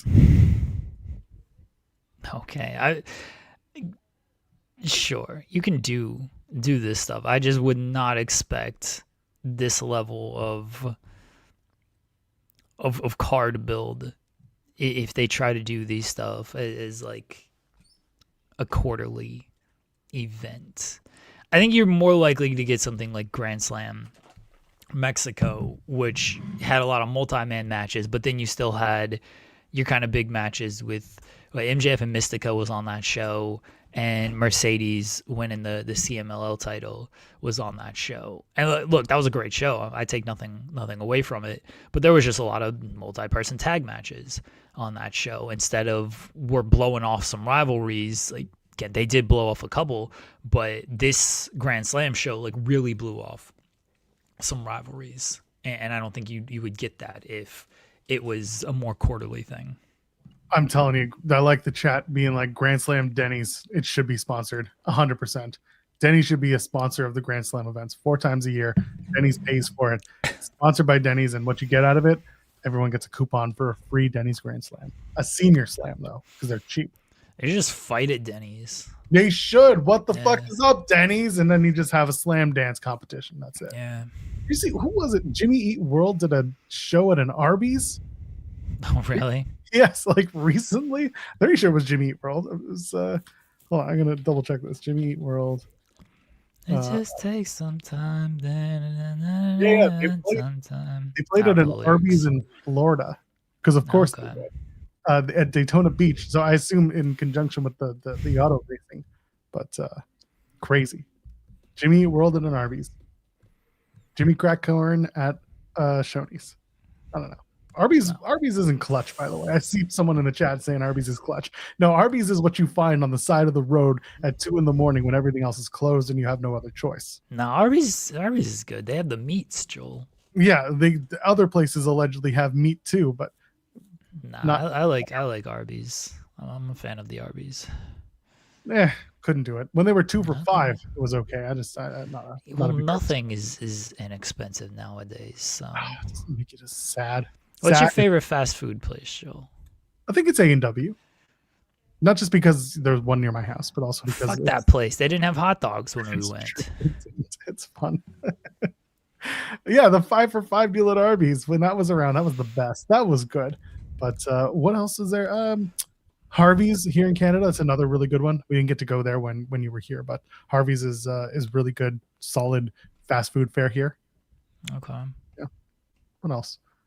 The Subway near here sucks, so I can't. Subway sucks in general. It usually does, but the one here is it's egregious. It's horrible. Subway sucks. I used to have the Subway, but like I had to like overeat Subway because I wasn't in the hospital a lot, but my ex was in the hospital a lot, and you either get the hospital cafeteria food or they had a Subway, and the hospital cafeteria food sucked, so I would always get Subway, and I had enough Subway to last me a lifetime. I get it. There was a Subway near my old place, and we went there often, so I understand. There's a McDonald's somewhere near here, and McDonald's also is another one that's like used to be good when it was so cheap. Now it's not. So if I'm going to go somewhere, I'll go to A&W, and I'll just pick something up there. I'll take the kid after swimming. We'll go to A&W because it's near the pool, and I can get him a little buddy burger, and I can get something else. We have a good time. Read a book and eat our burgers. It's nice. I do like the Wendy's. Wendy's was probably my favorite one if I had to pick. There aren't many Wendy's in Toronto. At least there are none that are near me. I can tell you that much. We have a Wendy's somewhat close, but it's not like one of the closest. Like Arby's and McDonald's are kind of, and Burger King are all closer. Burger King actually has good that like 3 for $5 or 3 for $7, 2 for $5. That's actually a pretty good deal. Like especially you get the 3 for $7, and you can get like a burger, a chicken sandwich, and like chicken fries or whatever you want, and then you just get a water to drink. Like that's what's up. Simple. Right there. I know you're gonna get the Bojangles in a minute, but I will say with BK, the long chicken sandwich is still the favorite for me. Oh, I that's like good. Yeah, that's they got that as the 3 for $5 deal. That's on that perfect. deal. Yeah, All the best. I do like that Bojangles or not Bojangles. I mean, I love Bojangles. So Yes. Davion asking, do you like Bojangles? Yeah, unfortunately, I'm in Ohio now. We ain't really got a Bojangles. But when I lived in North Carolina, I was eating Bojangles like every single day, like every single day. Do you like breakfast at fast food places?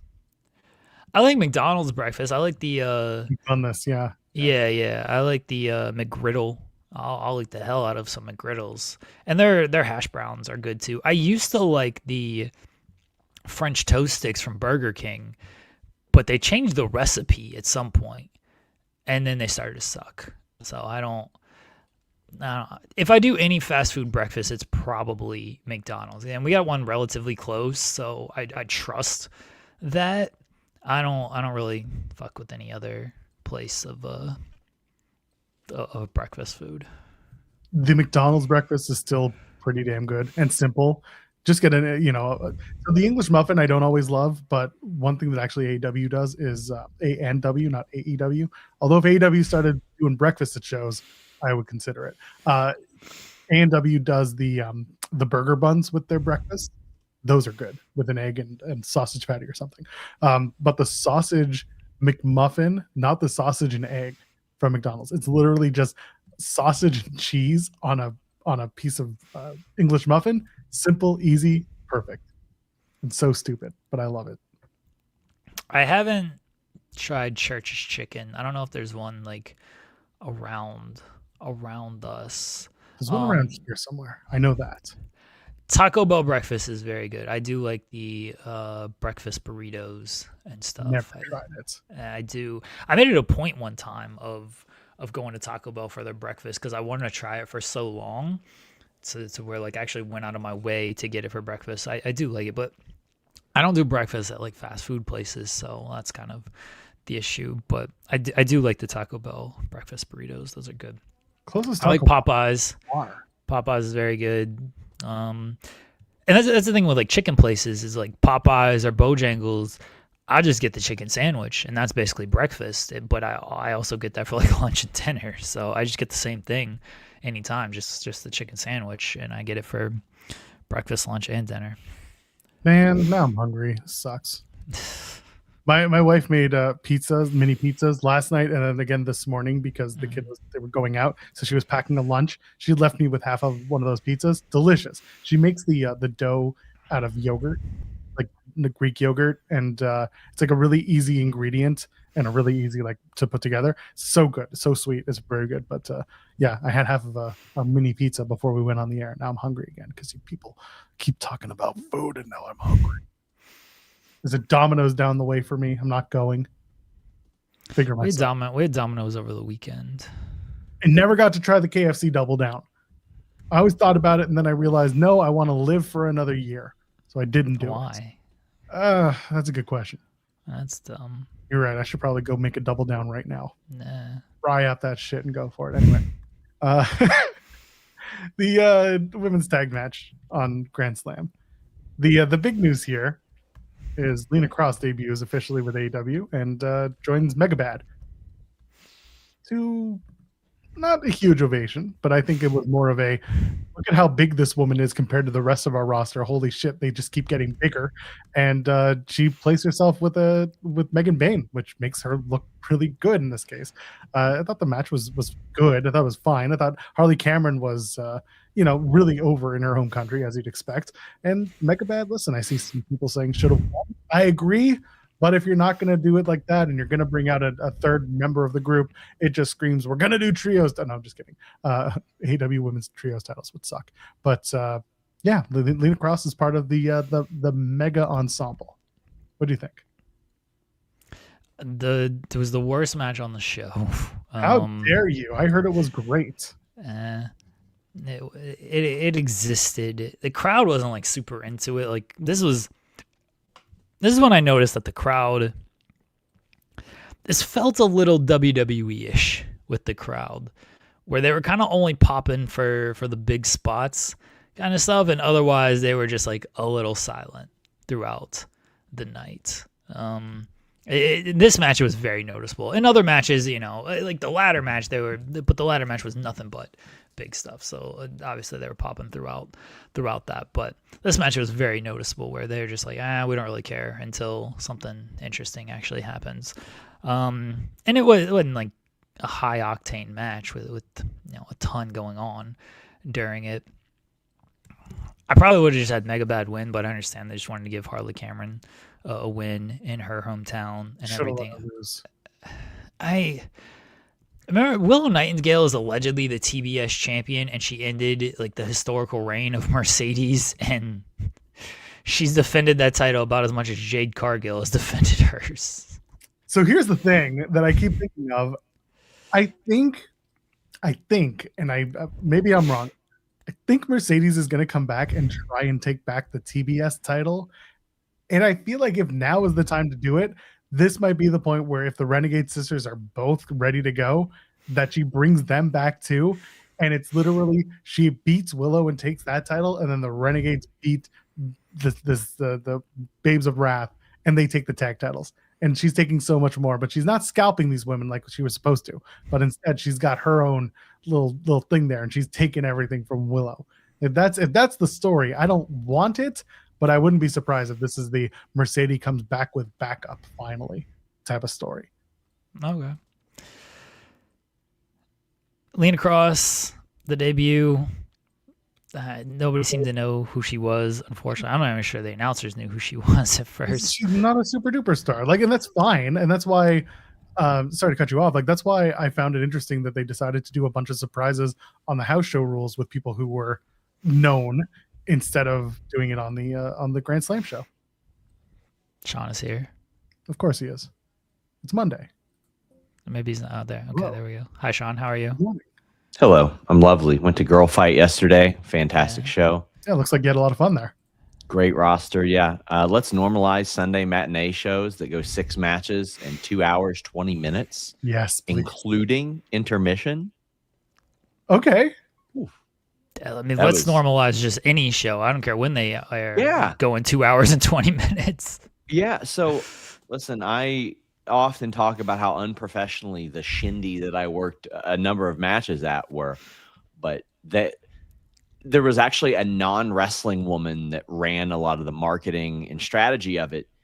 And she's like, yo, why don't we just do shows that are like an hour 45 to 2 hours long? Like, because a lot of these people are just coming because wrestling is in town, not because they like wrestling. Let's get them out in the amount of time that a movie happens. And I was like, that's actually a really great idea. And we got a lot of repeat people because of that. Now, obviously, this is a bit different. This is a big homecoming for Billy Starks, who did a phenomenal job. And to be able to lose somebody like Jamie Hayter from that show and then be able to pull Athena out of her hat was very, very cool. But I went to shows there a couple of years ago, and it was not a third of the attendance. I think they had a couple hundred there. Like it was a well-attended show in New Albany, Indiana. It's just outside of Louisville, but really good stuff. Vert Vixen was on the show, and she's been all over AEW. Jada Stone, who is in TNA, of course. Yeah, I mean, Killer Kelly, who's been all over the place and really, really starting to regain her form in the ring as well. Billy was on the show, of course, but it was really good. Rachel Ellering. There were a lot of really good talent on there. And also Shaza. Did Shaza punch you? No. I did get a great video of her car that is held together by duct tape, though. And she was like, it's fine. It's fine. Really, it's okay. It's fine. It makes the car more aerodynamic. Yeah. I was like, thanks for the tour. I'll be getting into my beautiful Ford Bronco now. To get 16 miles a gallon. You should give it to her for a loop. See how that goes. Oh man! I also broke some stories over the weekend. Like I had an idea. Iconics were inspiration were coming in. Jeremy, we've had the graphic made for what, a month on that. Yeah. Yeah, I told him a month ago they were coming. Yes, yeah. I teased it a month ago when people are now realizing that I'm teasing these things. Of course. This has been pretty well the plan since their exit from TNA. And listen, man, I am starting to realize I disconnect with the online sentiment of a lot of hardcore AEW fans because, like, I think it's harmless to have these two people who have worked TV for years. They're entertaining. They are a tag team. Like, they need more tag teams. And I'll tell you where I saw the real disconnect in me and a lot of the more hardcore AEW fans.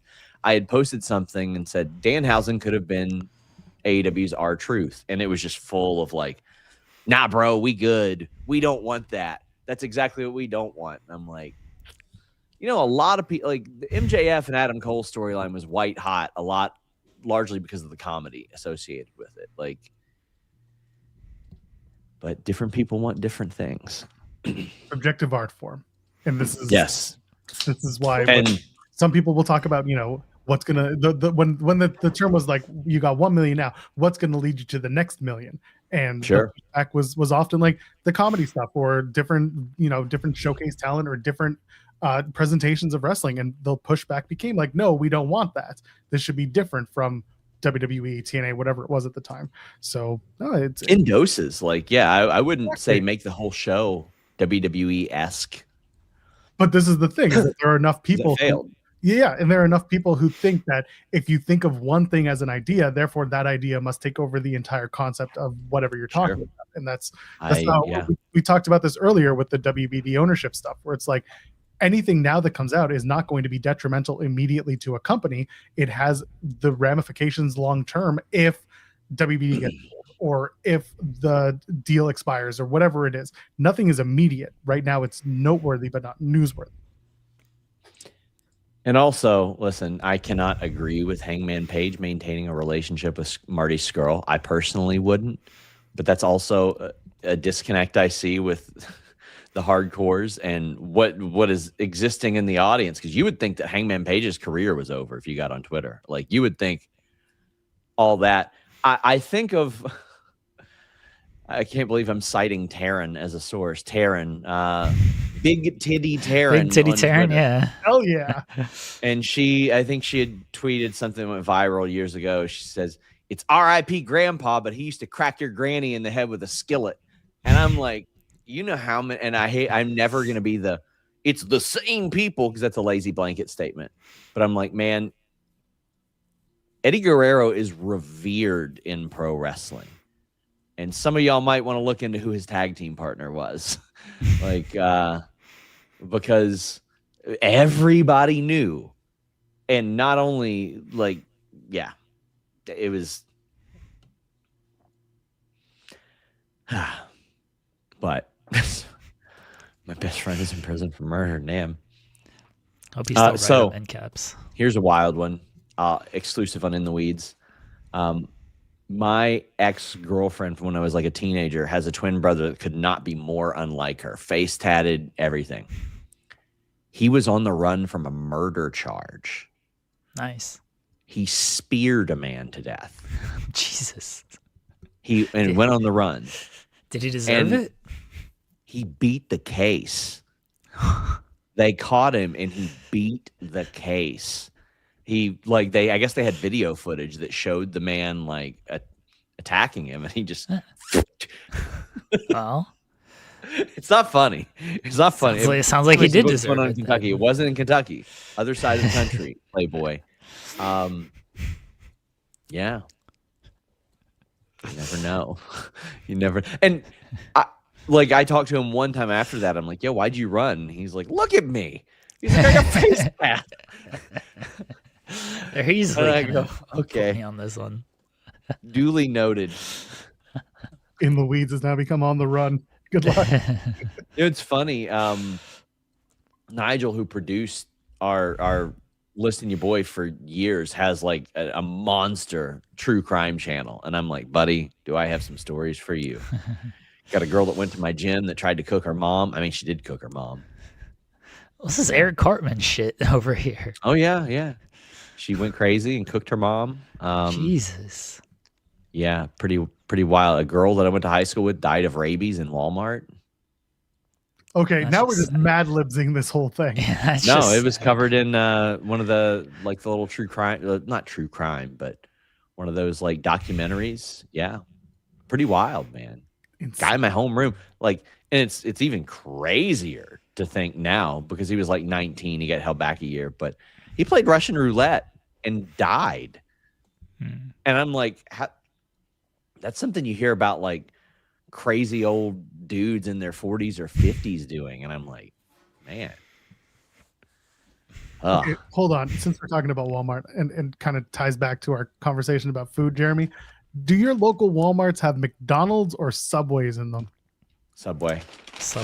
Yeah. Okay, here in Canada, it's still McDonald's. All right, I've never seen one with a McDonald's in them. Yeah, there were some that had McDonald's. It's usually been Subway. It's not Pizza Hut because I think Pizza Hut is usually in like a Target. Never Yeah. seen that one. Yeah, Pizza Hut. I've seen Pizza Hut in the Target. Yeah, it's usually been Subway. I had a hypothetical with the wife one time of like, what if our first date was at the Walmart Subway? Not even like an official Subway, but like the Walmart Subway. Would you still like be with me? And I think she said yes because she's just in love for some reason. But like yeah, LOL. But like I don't know. I would break up with me if if I took you to your first date and it was the Walmart Subway. So all the Canada Walmarts that I've seen have McDonald's inside. I see. Ryan saying there's a pizza in the Walmart, and that's probably the Windsor corridor, so up there.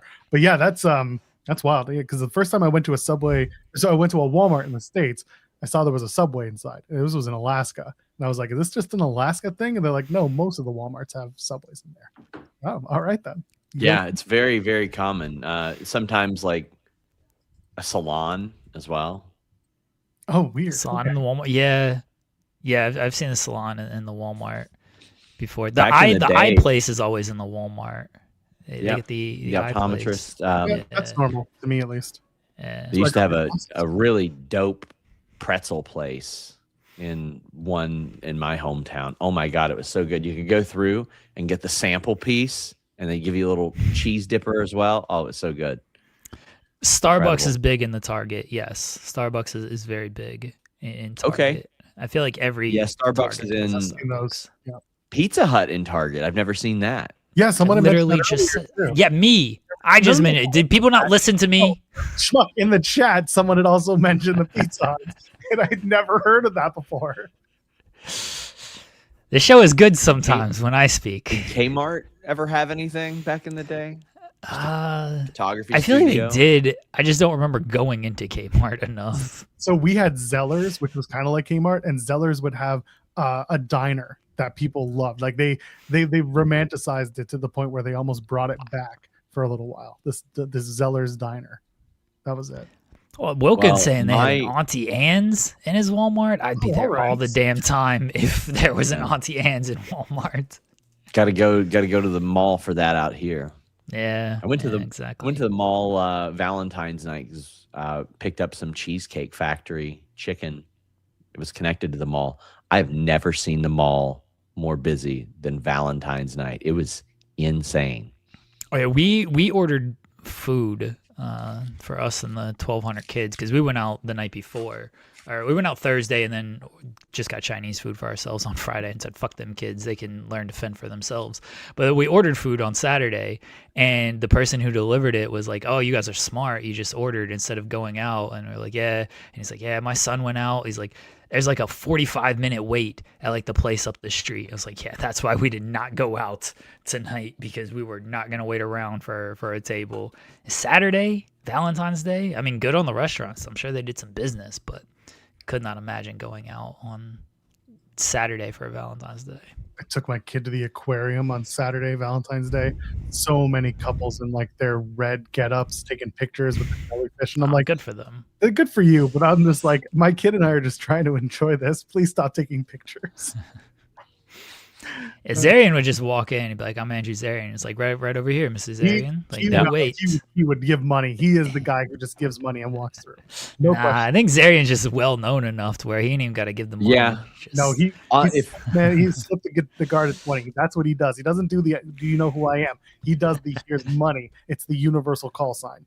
If I had to get something done in New York and I needed to figure out, I mean, either Steve K or Andrew Zarian, those two.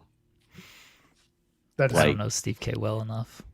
Like it's very funny because like there was a person that was borderline stalking me, and it's just like, oh, okay. Of course, Andrew Zarian has an actual IRL mutual friend of them. Like what the hell? Like Zarian's gonna how put does that happen in a world? Horse head in that person's bed. The person who was stalking you. The man has too much power. We need to talk about it. He does. We don't know. Well, let me tell you. After that, that person was not stalking me anymore. That's what I'm saying. Zarian put a horse head in their bed, so that's why they're not stalking you anymore. Too much power. That person deleted their social media account. It started a new one of which they rarely, if ever, referenced me after that. No, Zarian does not have too much power. I mean, if he wasn't our friend, then I'd be like, yeah, okay, maybe he has some yes, power. I would think. Like, yeah, but because it benefits us, yeah, exactly. Like, cool, whatever. Yes. Yeah. Doesn't matter. And it's okay because if I ever speak ill of Andrew Zarian, it's not like he can come to Canada and stop me. We're not on his bad side, so it's good for us. Somebody says y'all should give Zarian. Is this a bit? Is this a I feel like it's bit? a bit. Yes, it's It's gotta be a Ryan. bit. Yeah. It's Ryan. It's a bit. I'm leaving now. It's President's Day, so the Rushmore was on the menu. Oh, nice. Was Was it like discounted or anything? No, hell no. Okay. I pay for them. I don't accept this. I paid for my tickets at Girl Fight yesterday. I pay for my Rushmores. I pay for good products. No, that's fair. I just didn't know because it was President's Day. They're like, oh, it's like $1 off because it's Hell President's no. Day. Goodbye. Right. Bye, Sean. You kept him on for a few extra minutes. Good for you. I feel like it's President's Day. Like we're gonna discount the Rushmore today. It's perfectly logical thought process. Yes. No, I don't think you were approaching Sean of like, are you so popular you get money off this? No. I thought you were asking, does the shop do it for everyone because it's a special day? Yeah. No, I heard you. Just some people choose not to understand the question, I guess. Our show is we have way too much to talk about still. I have so much to do today, and we're doing this interview at 2:00 now. Oh, we don't have to talk about everything. I mean, it's fine. We don't have to. Hangman Adam Page is #1 contender for the AEW World Title. He beats Andrade, and Andrade has since told Logan Paul that he can have another one of his moves. Yeah, that was very funny. Andrade kind of rules. He should have won this match, honestly. But the man is now unhinged. He's got his own shtick going. As long as he's entertaining and he's not, threatening to fight people backstage, unless it's Sammy Guevara, we're okay here. We're doing well. So I thought it was a good match between Page and Andrade. And you know what, Jeremy? They followed the tradition. If you kick your opponent in the dick, you win the match. And what did Hangman Page do? Yeah. He kicked his opponent in the dick and he won the match. That's how you do it. I thought this was a good match. I was really, really impressed with both guys doing this match and kicking each other in the dick at the end. Rochambeau for the win. It was a great match. It was, I think, second best match on the show. I liked it a little bit more than Moxley and Takeshita, mainly because it had a finish, even though if there was a little interference and stuff. It's up there with MJF and Brody, though. It's debatable on which one is better. If you like one over the other, I won't fault you on that. Hangman winning, not really a surprise. I know a lot of people. I wasn't even opposed to Andrade winning. I just thought Hangman was the way they were going, and so I figured they weren't going to pivot off of that, and they didn't. And I don't think it's necessarily a bad move that they didn't pivot off of it, because there's still some juice to Hangman and MJF. And getting MJF that victory over Hangman after last year. So, but yeah, really, really strong match. And now we got Hangman and MJF in about a month from now.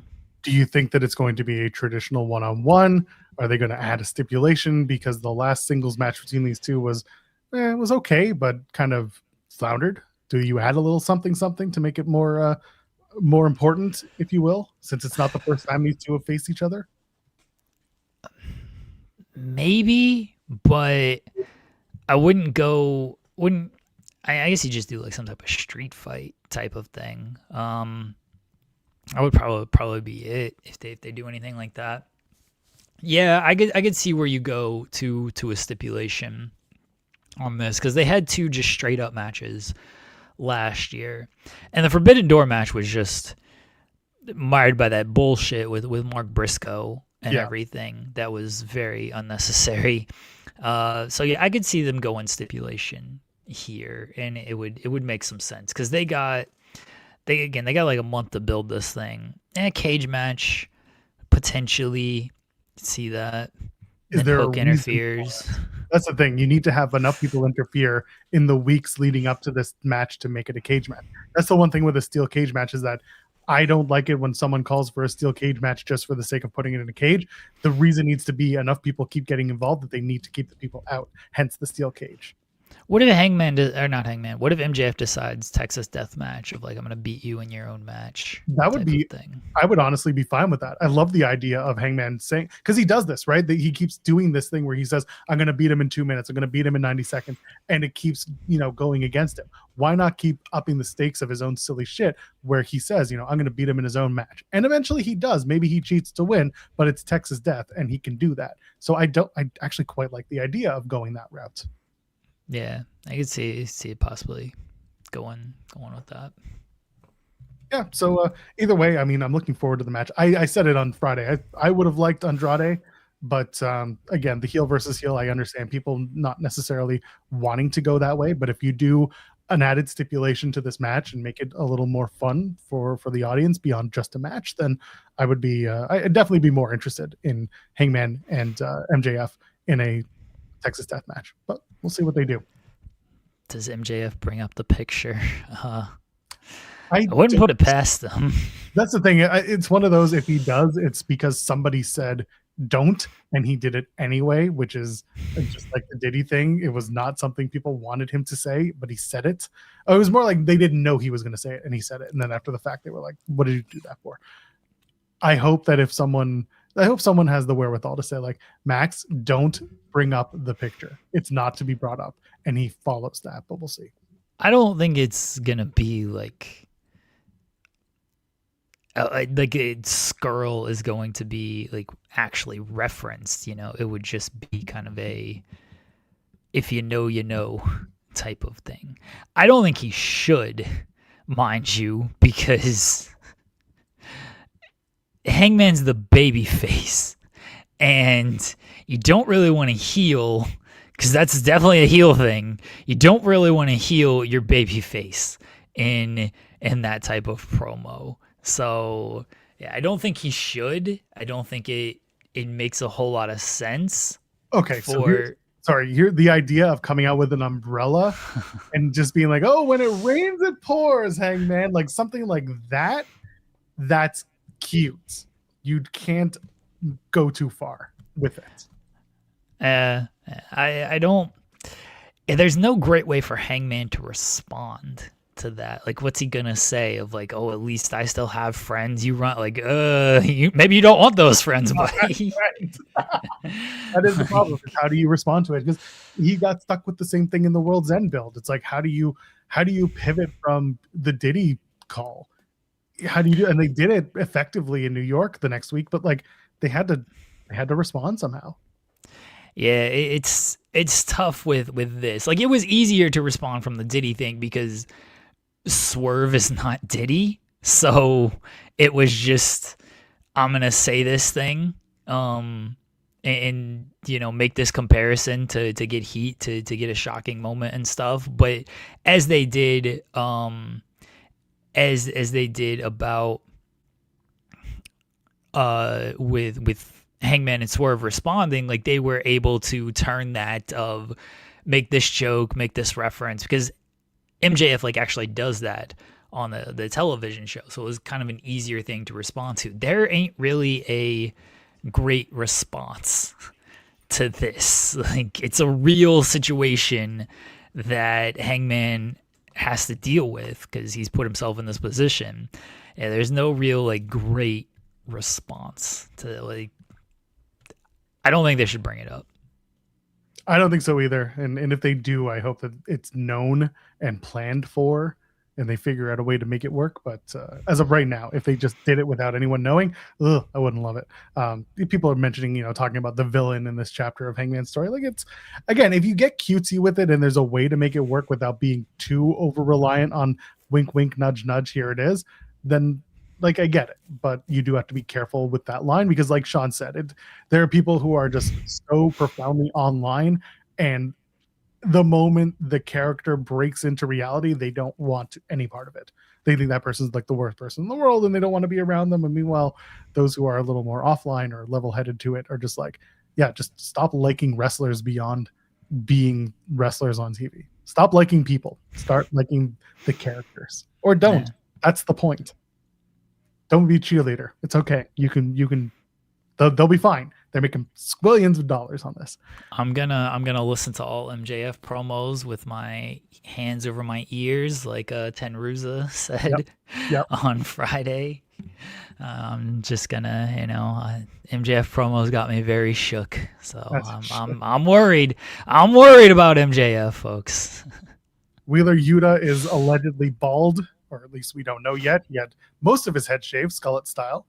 He took the pinfall in the Timeless Tony Storm and Orange Cassidy versus Marina Shafir and Wheeler Yuta match. Still a really fun match. There's a lot more like intergender play than I expected, and I thought that they did a really good job of not only using the arena and doing the tornado tag stuff, but it was just a fun match. And again, Tony and Orange continue to have these matches that like technically should make no sense, but end up being perfectly logical within the confines of the ring and in the match itself. Everyone looked good, and now Wheeler Yuta has to suffer the consequences of cold weather on his head. I think this was during commercial break, but this was like the funniest shit to me. It was, oh my God, this show's going to be 5 hours long today. Must be Monday. Oh God. Anyway, like I said, must be Monday.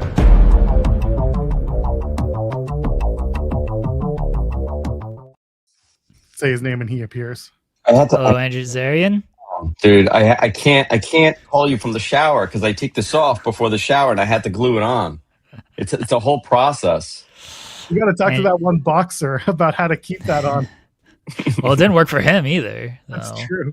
Andrew Zarian. Oh, hey, Andrew Zarian. Yes, nice sir. Eyebrows. Thank you. That boxer was on Kimmel the next night, by the way. It was very funny. Good for him. I was listening to you guys. You're part of my morning prep. That's unfortunate. Yeah, it's okay. So, how was your weekend? It was great. How was your Valentine's Day? Did you guys have a good Valentine's Day? I have a child, Andrew. What do you think the answer is? Oh, you know what I did? It was hot and steamy in my house. I went to Jess. I said, I got a big surprise for you. Let's go upstairs. Put on something nice for me. She put on something nice. I came in with a box in my hand, and it was the Topps 2026 MLB Series 1. And I said, do you want to watch me open up baseball cards? And she goes, sure do. That's love. Did you open them on camera? Did you put them on camera? Hold on. I just want proof because someone's going to be like, Andrew, you're full of crap, right? Oh, no. You're full of crap. Hold on. Here it is. This house is so funny to me. Oh yeah, there they are. Did you pull anything? Nothing. Garbage. I got a couple like decent ones. What did I get here? I have these are I got the relics. So this was a good relic that I pulled, or whatever this would be. I don't even know. Tyler Soderstrom. Okay, I've heard of him. Yeah, that's about as much as I can say. Yeah, Roki Sasaki. Okay. Oh, of course, he plays for the Dodgers. Yeah. So I'm in baseball mode, dude. No more wrestling, just baseball. Baseball doesn't start for like another 2 months. No, baseball starts in 6 days. Oh, spring training and everything. Yeah, I'm committed. I did it Okay. all throughout last year. All right. I have Listen, I have property in Port St. Lucie, guys. I'm a diehard. How are the Mets looking this year? They didn't. I don't know. Yeah, they didn't get what's his name because the Dodgers just spent more money. But Well, they lost Diaz, they lost Alonso, they lost Nimmo. My daughter's devastated because she's a Pete Alonso mark.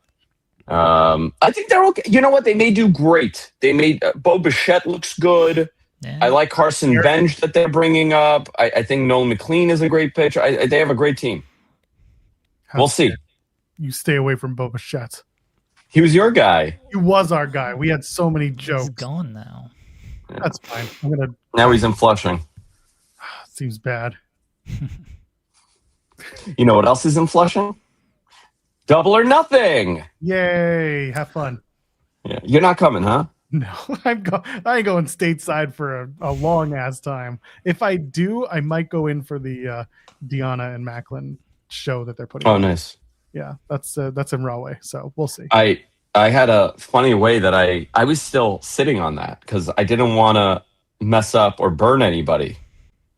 And somebody reached out to me and was like, "Hey, I'm hearing the event Double or Nothing is in your neck of the woods. Maybe you should look at." I'm like, and then I already wrote. I'm like, "This is going out on Tuesday. Just want to let you know. Can you confirm this?" And they wrote, "Oh boy, yep, okay." Don't you worry. Well, Canada's gonna be okay. Don't you worry. We got plenty coming up. Yeah, you got Montreal. You got it, but that doesn't count. That's its own thing. What are you talking about? I know what you're talking about. Montreal. What are you on about? I never heard that. Don't you have a show in Montreal coming up? I don't know what you're talking about. What's Montreal? What is this? I've never heard of Montreal. What are you talking about? This is Montreal. I had the best trip to Montreal when I was 19. I was 19 years old. Yeah, it's usually when people like it. We made a great trip up to Montreal, and it was a very fun 4 days that I may or may not be allowed back into the country, but it's okay. Yeah, every time I ask, we know the answer. Don't you worry. I swear, one day you'll get us in there. You'll come to Montreal. Go. I love Canada. I love Toronto. I love Montreal. You can cross that forbidden door. You can come over. It's okay.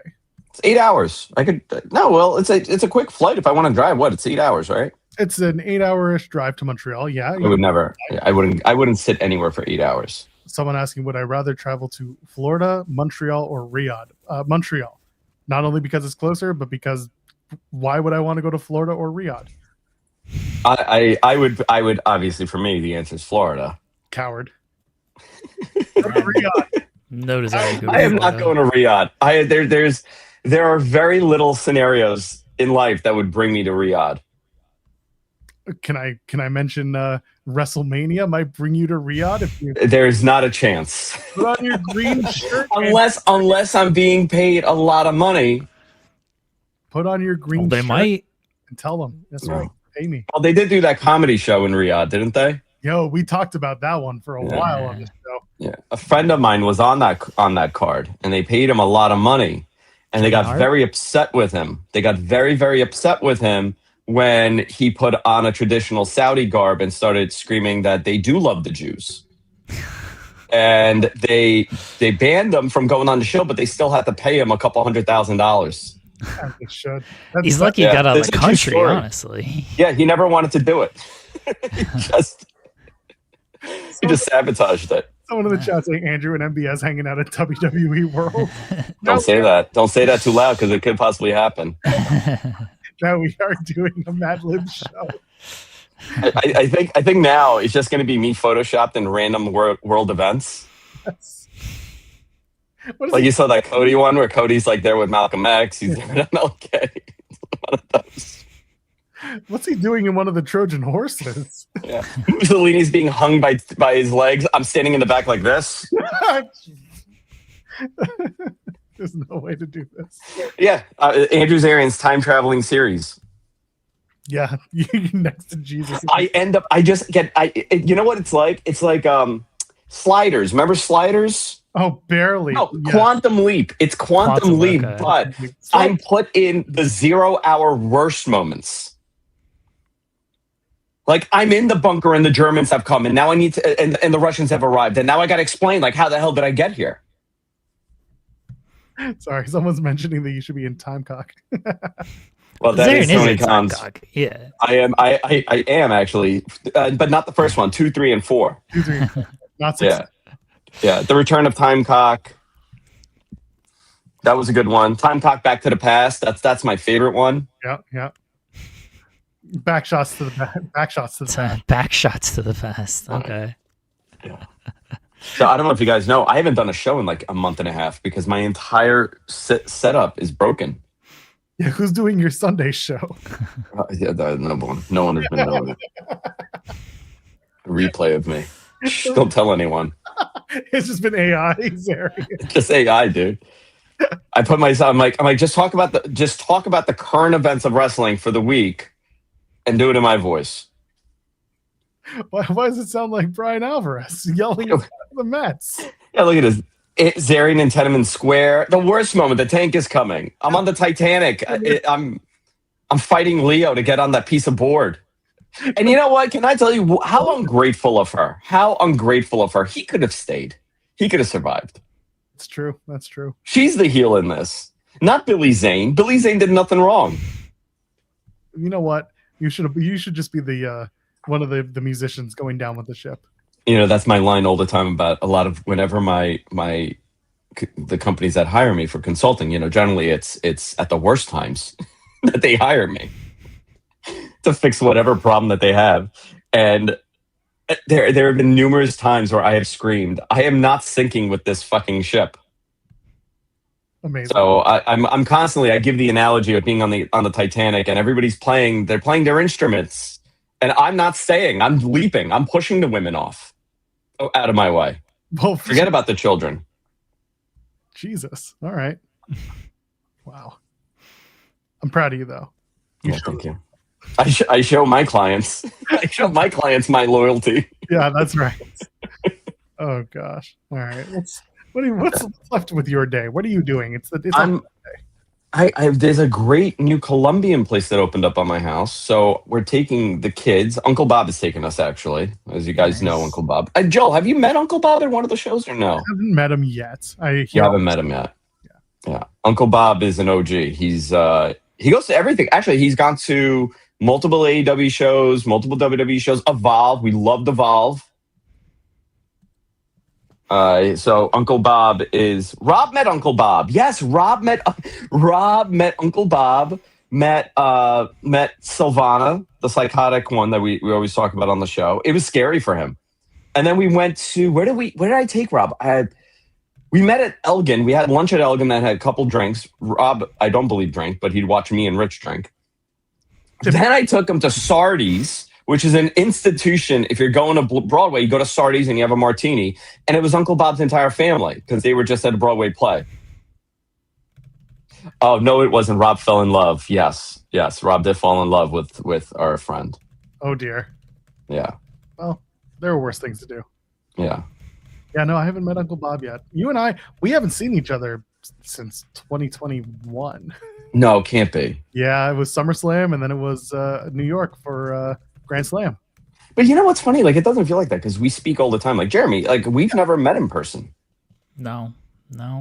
At some point it'll happen. At some point, because we gotta take edibles and watch wrestling in the bath together. Oh my God, that's a dream come true. That's right. Yeah. So the first time I have a portable TV. Yeah. Well, we'll roll in the big screen. I assume you have that. We'll roll in the big screen and watch it on there. But I bring the one from like elementary school. I wheel the TV. Yeah. It's got the big the thing strapped down over it. Yeah, I get it. Yeah. Better be strapped. Everyone's in the class watching the Challenger explode. Damn it. For us it was 9/11. Anyway, I experienced that whole thing. I've told this story a handful of times, and my mother was taping up the windows with cellophane. Wild. She thinks that there's the powders are gonna get in our lungs here in Queens, and she's sealing it up. No windows open, no air conditioners, and I turn around and I go, "How are we supposed to breathe?" New York thrash icons, Anthrax being like, "We're not changing our name," and then they went. Yeah, I have a great story. I used to work at the Gap, okay, when I was 16. Of course, you did. And I was what was my position? I was a denim specialist. Okay. Okay, so you sold the denim. Okay. And I'm 17 now, right? 9/11 has happened, like just happened. I was on fitting room duty, and this lady came in, and I give her a room, and she goes, "Can I ask you something? What is this?" And she shows a sweater with like powder on it, like dirt, like you know when you take it out of the box, there's like a little bit of like the powder. I'm like, I don't know. She's like, "Do you think it's anthrax?" And I go, I sure as shit hope not. And she called the police, and they quarantined me in the fitting room for like 6 hours. And she kept saying that I said, "I don't know, could be." And I kept saying, "I didn't say that. I said, sure as shit, I hope not." 6 hours of my life trapped in that Gap fitting room with that senile woman thinking it's anthrax. That's the best. Yeah. Best I can do is an hour in an elevator with someone who was afraid to be trapped in an elevator. Oh my God, were you really? Yeah, this was at the Bay. This was in Toronto, obviously. Yeah, I think it may have been Canada Day, but I can't remember explicitly when it was. But yeah, so she worked for the company, and she was stopping at the store to drop off files, and the elevator got stuck, and we were in there for an hour, and she was like, "I'm scared of getting stuck in elevators, da da da." And then afterwards, she's like, "Oh my God, I'm so glad you were here, because if I had been alone, this would have sucked." And I'm like, "Yeah, you would have gone crazy and probably tried to force the door open." Oh my God, I've never been in that situation. Never, and I'm gonna lose control and claw at the walls. That's what happens. I ended up sitting on the ground because it was July. I know that it was summer, peak summer. Oh my God. So like, there's no air conditioner in your elevator. So I'm sitting there, and eventually I like sat on the floor, and I was like, "Oh, okay, it's getting hot in here after 40 minutes. But yeah, that much I remember. The rest of the time was just like chill out and wait. Wait, how come Rob has a blue logo? How come Rob is blue in the chat? He's a mod. How come I don't get to be blue? I don't know. Zabadi Abadai. I mean, we can make it that way if you really want it. No, it's fine. Okay. Am I holding up your show? I don't know. We're going to talk about TNT ladder. Yeah, we still have to talk about TNA, Zarian. No, we can talk about nothing. No, we have to talk about one thing on TNA at the very least. Yeah, that's right. Trey Miguel captures the international title. Right. All right. Well, you boys talk about TNA. I'm gonna get my children and take them to a Colombian restaurant. I hope it's good. Tell Uncle Bob we say good luck. Yes. I will tell Uncle Bob you guys say hello. He'll be thrilled. Well, we appreciate that. We appreciate He actually, I have to tell you, many times he watches your show. That's unfortunate. And you guys don't even have a clue. He watches everything. Oh. I believe it. Yeah, I believe that. Yeah. You know who Uncle Bob loves? Will Washington. Loves him. Fair. Really? Well, Yeah. you can see him Yeah. writing every Wednesday night for AEW Dynamite. He loves them. That's amazing. All right, boys. Love you guys. Stop by anytime, Cheers. Zarian. Will do. See you guys. Enjoy. Bye, buddy. Oh, God. Come on. Get yourself off here. What are we doing? Pause. Andrew Zarian, of course. Always here. Always here. Always ready. Always welcome. All right. What's left? Yeah. TNT title. Kyle Fletcher wins. There will be a pink title. It has been shown off. Yeah, I don't know why they didn't do that during the show. That was weird. I think there's a reason they didn't want to just babyface the moment. I think that's Okay. what it All comes right. down I guess to. that makes sense. And I give, you know what, just on the timing of it, I give full marks to the creative team for being like, for not having a pink title ready, because that would have sucked.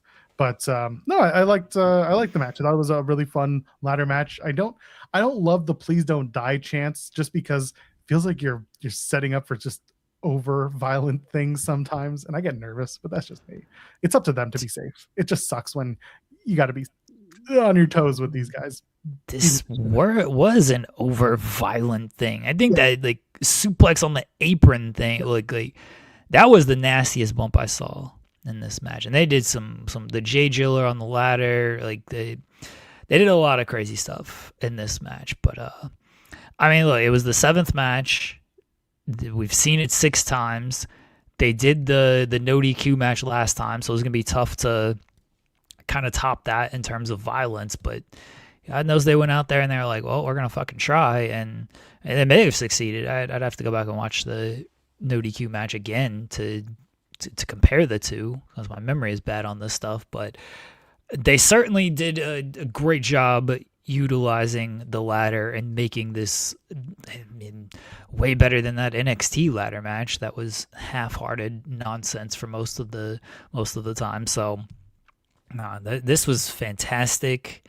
Kyle Fletcher, what a week he's having between this and the Ciampa match on this week. So yeah, I understand maybe not baby facing it with the paint, but like, it was in Australia. He was already the baby face, you know? So he was, but he wasn't. It was one of those, like, the crowd almost played along. Like, he was obviously popular with his hometown crowd, but like, they weren't overdoing it. They really just focused on the task at hand, which was the wrestlers having the wrestling match, which was a ladder match, so it was extremely violent. But like, it just it didn't play off as trying to babyface Fletcher. It just came off as Fletcher just being there and playing his role. Yeah. That's how I saw it. That's how I took it. But yeah, then they came out the house show rules and he had the pink title. And like, that's the time to do it, honestly, because cameras aren't, it's non-canon and the cameras aren't there. Like, he came out and danced the fucking nutbush. Like, there was a very babyface moment for him. So I think that's why it worked later on. They should have done it as like a digital, though. I don't even think they did it, and maybe I missed it, but they should have at least done it as like a digital of him showing the pink title. I wonder if they'll do something leading into the show on Wednesday on socials, or if they'll just play a something that they booked. He should just come out. Maybe Don Callis will give him the pink title as a gift or whatever, and they'll play, even though we've already seen the pink title. Well, it was like when Briscoe won the TNT title and they did a backstager where they handed him the title. So you could do something like that and just play it off as the new champion gets that title. So I don't know, the pink strap, I'm glad they did it. They didn't do it last time, did they? No, that's, everybody was like, why didn't they do this last time? Well, clearly they got their voices heard this time, because they did a pink one and it works. So again, I don't know how I feel about Fletcher staying in the TNT title stuff, but if he's going to have standout matches and he's going to, elevate his own game continuously, I can't be mad at it. I'm just wondering, like, when or what is next when he does lose that title. I think you'll see Fletcher elevated back to the main event, at least briefly, when Ospreay gets the world title. I don't think he's coming up before then, because it feels like MJF probably holds it until All In. Maybe Kenny gets it. Maybe you do Kenny and Ospreay at All In. But, and look, if Kenny gets the title, you can do a Fletcher and Kenny match between Kenny getting the title. Let's say it's Double or Nothing, and All In, you can do something with Kenny and Fletcher. But I would imagine that Fletcher's probably not getting into the world title scene again until Ospreay gets the title. Yeah, we'll see where it runs. But it was a fun match. It was an extremely violent match, and I'm ready for them to move past the Briscoe Fletcher stuff and do something new. But I assume Ciampa's going to come after Fletcher again and try for something. But we'll see. They're going to do a 7-match series too. It's time. The TNT title is now the 7-match title. That's the way it goes. Every match has something special. TNT is best of 7. It's just the way it's got to be. World title match, MJF defeats Brody King. Very traditional style match. The storytelling was very MJF doing his style of match his way, but working in a different way because you had a bigger babyface opponent and a smaller heel opponent or heel champion. So traditionally, it would be the babyface or the heel works over the babyface, and the babyface would be smaller. But in this case, we had to reverse it a little bit, and MJF had to get a little crafty and go after Brody King's leg. And so little things worked for this match. I thought it was a really solid match. I think Brody looked good. You could tell that the crowd was maybe a little tired, but they were still up for most of it. And overall, Max wins. Bandito coming out. I mean, listen, it's time to take that Ring of Honor title off of that broken fingers, thumbs, whatever.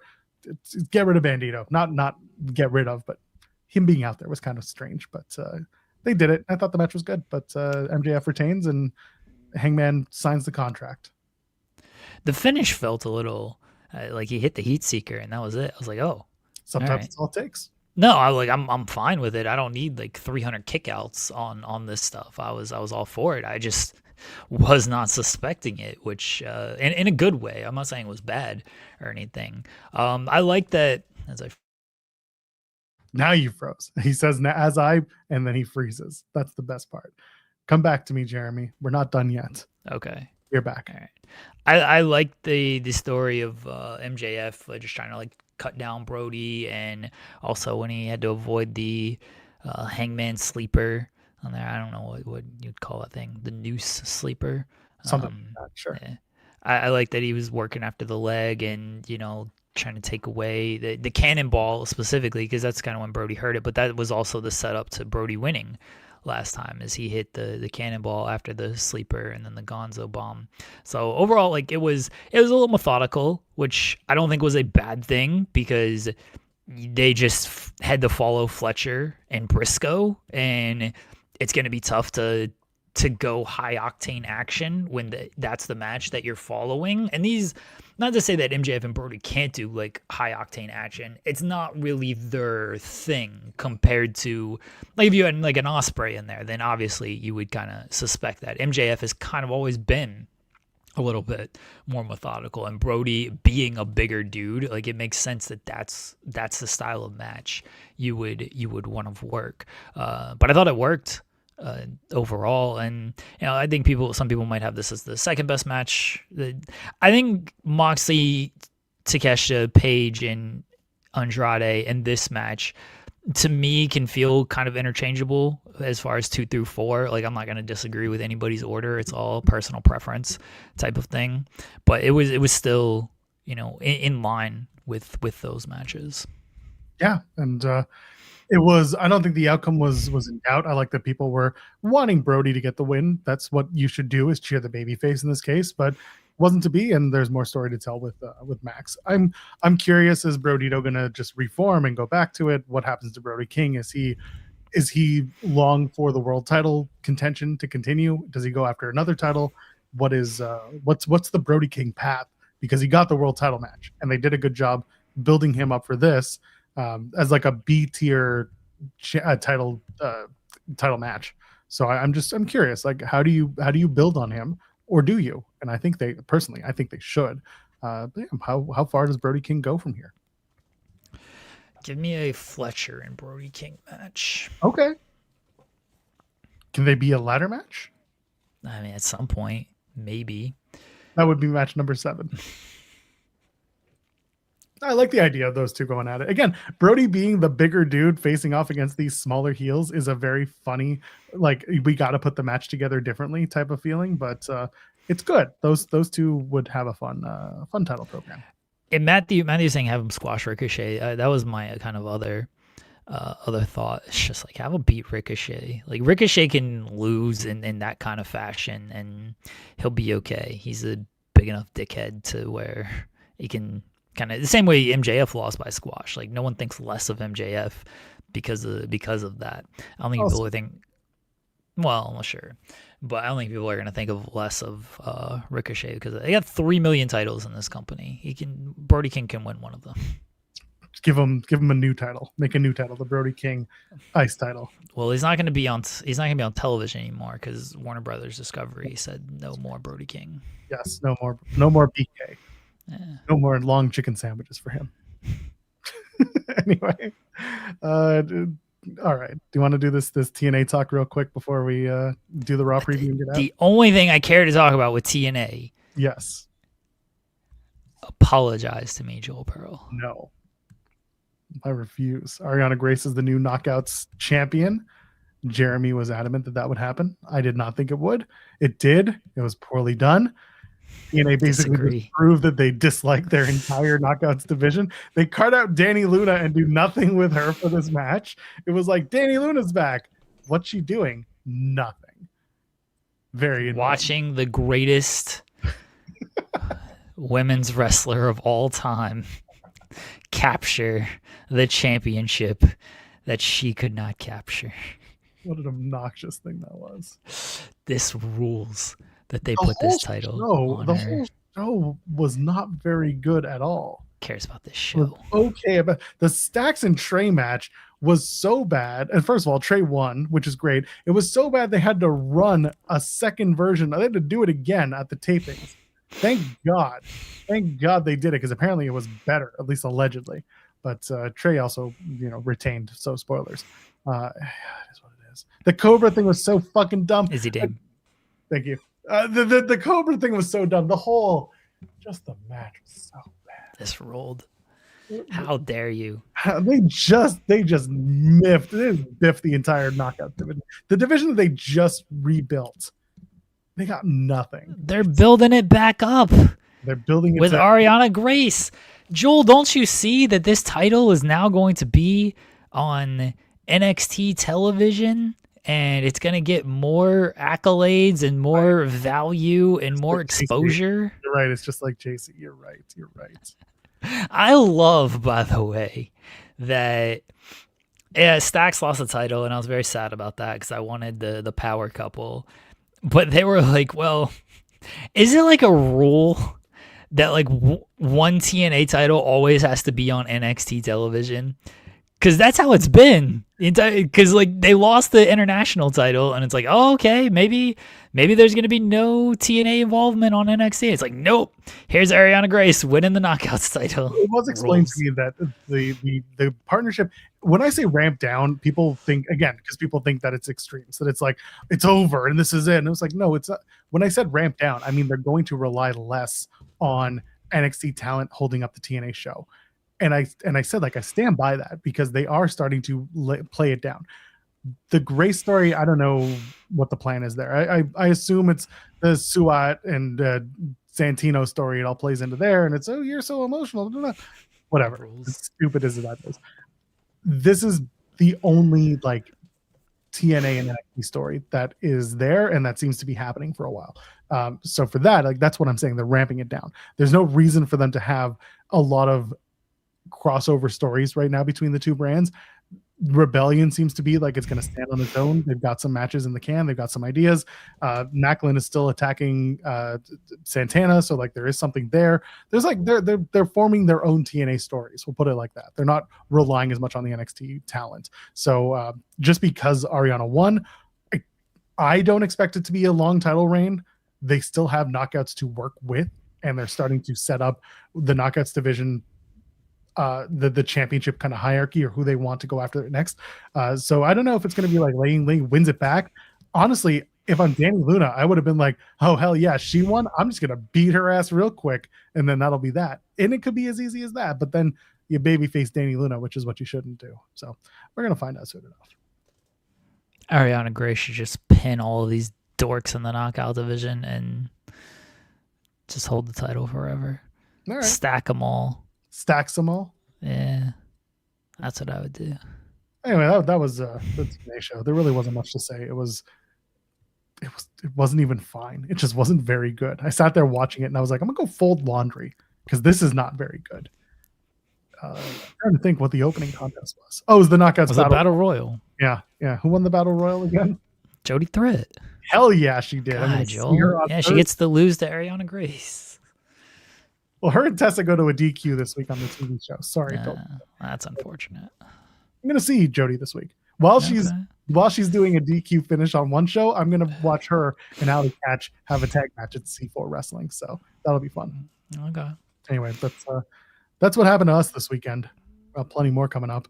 I don't know who's hosting tomorrow. It's probably SB3, but I got to confirm with him, because we're both of two mindsets. He said if I want to do tomorrow, I can, and I wasn't sure until maybe now, but we'll see. Oh, Mance Warner and Action Mike Jackson was actually great, because they're doing something with Mance, and they're also doing something with AJ Francis, whom we love, and both those guys working together, I'm a fan of. And when I said Mance Warner, WCW legend, like I said earlier, confused a bunch of people, which was very funny. Mance Warner, WCW legend. Tomorrow, we'll see who's hosting. Jeremy will be here because he's always here. Whether it's me or SB3, we'll find out. We have cleaners coming. I have to pack. I have to get a haircut. I have to get out of town on Wednesday, so we'll figure it out. Oh yeah, Raw's tonight. FedEx Forum in Memphis, Tennessee. Don't expect Jerry Lawler, because he isn't. anyway, AJ Lee will be there live. Women's Elimination Chamber qualifier, Asuka, Bailey, and Natty. Who do you think is this? Natty? Is Natty finally going to get her match? Asuka, no. I assume Asuka. There. And then Javon Evans, Gunther, and Dominic Mysterio in the men's qualifier. They can either shock you or they can just go with Gunther's in the Elimination Chamber. I would have. Why? Grapsody's countering us. They're on Saturdays. First. We were here first. None of this counter programming Grapsody. Yeah. We're not countering Grapsody. Someone asked them where they were. Actually, they probably explained at the top of their show why they weren't on Saturday. Use whatever info they gave and make a positive assumption. I would have Gunther win this. Fuck, I'd have Gunther win the Chamber. Just have him challenge Drew for the title. Do something actually good. Oh, hey, by the way, okay. Go ahead. Yeah, go ahead. We'll get afterwards. Should I invade Grapsody? I can pop on and do a simulcast. We should both show up. Just be like, we're making this show very un-Grapsody-like. Yeah, I don't want to. I've never actually been on like Grapsody. Like, oh, there you go. Rob is saying Reg was traveling because Reg was doing GCW. That makes sense. Yeah, that makes sense. I'm gonna go on Grapsody, and I'm just gonna say fuck Kevin Durant. Like right now or after? Yeah, right now. If you're watching Grapsody or if you're not watching Grapsody, are you gonna Rick Root this? What? Are you Rick Rooting this, or are you gonna? Yeah, I'm gonna be on both shows at once. Okay, you're gonna do this at once. Okay. Yeah, I'm gonna be on both shows at once here. You're gonna have to report back. How? I'll be on this show too. Yeah, but we won't hear what they're saying. Oh, that makes sense. Okay, yeah, all right. Let me see what they're saying.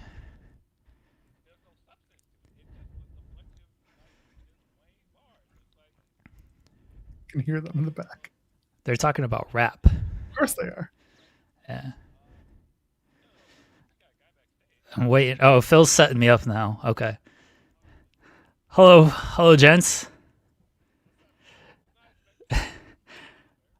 Well, I was gonna come in and I was gonna have like a mask on or something to implicate my burner, and talk shit about you guys and talk shit about Joel and talk shit about SP3, all from like a burner account. But I don't do that. If I'm gonna say something, I'll just say it. But I have nothing bad to say about anybody anyway. But I'm only here to just say fuck Kevin Durant, and it's hilarious that this man got caught with all of his burner accounts talking this much shit out here. It's the funniest thing ever.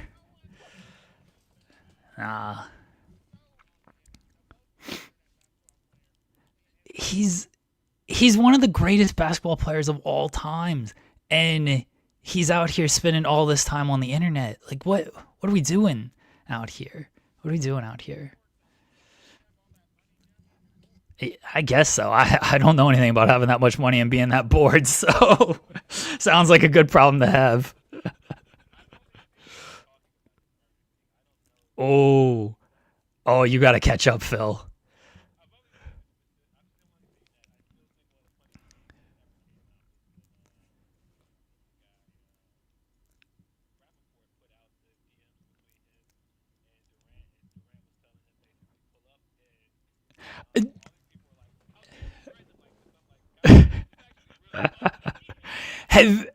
Have you not seen Busby? Busby, Durant and Busby's DMs. You don't. Well, am I breaking news to you guys now? Yeah. Okay.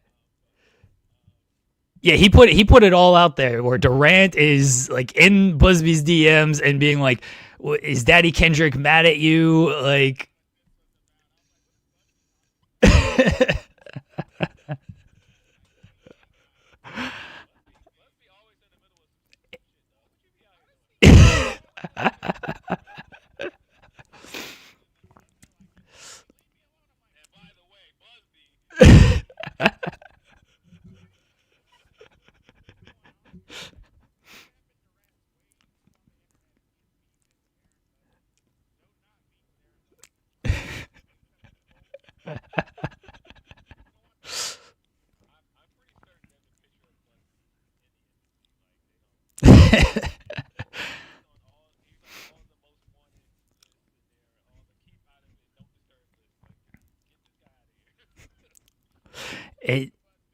Yes. Oh yeah, you guys check out what Durant. He's burying all his teammates. He called Russell Westbrook a triple double cocaine bear, which I actually thought was pretty funny as a nickname.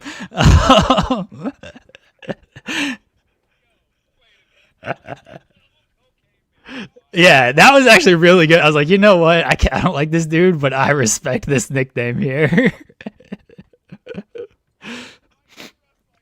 No, it was actually a compliment because he was burying Kyrie Irving because he was like, Kai. Yeah, it was. He's like, Kai didn't compete with me. He's like, Kai didn't compete with me. The triple double cocaine bear would actually compete with me. So he was complimenting Russ Westbrook out of all of this. It's actually amazing.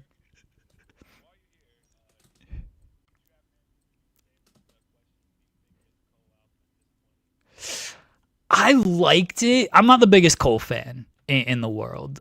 The album felt more tailored to like hardcore J. Cole fans. And that's not me. Yeah. And that's not me. But like I like it overall. I thought it was too many tracks. It's tough to be that consistent for 24. Yeah. Yeah, it's tough to be that consistent for 24 tracks. Yeah, exactly. Yeah. So I think like he probably could have like cut it down and it would have been a little bit better. I like 29 better than 30. I don't know if I'm majority or minority. Okay. But like overall, I think it's good. I'm excited for the new Baby Keem this weekend though on Friday. Like Baby Keem's got the new album coming out, so I'm excited for that. But I thought overall like it's good, but since I'm not like the most hardcore J. Cole fan, I can't say it's like great or anything. I'm doing a simulcast, by the way. Like we're doing In the Weeds live right now. It's like I'm just gonna hop on Grapsody and do both shows at once. So Joel is actually listening to me, and he can't hear you guys at all, and he's just listening to me talk about the Kevin Durant and the rap stuff while he's just sitting there like doing nothing right now. Right now. Nah, fuck Joel. I don't need a burner to say that. I'll just say it. You guys be well. I'll talk to you guys later. Thank you for. I think this is like my first actual like appearance on the main Grapsody show. I show up on the Select show.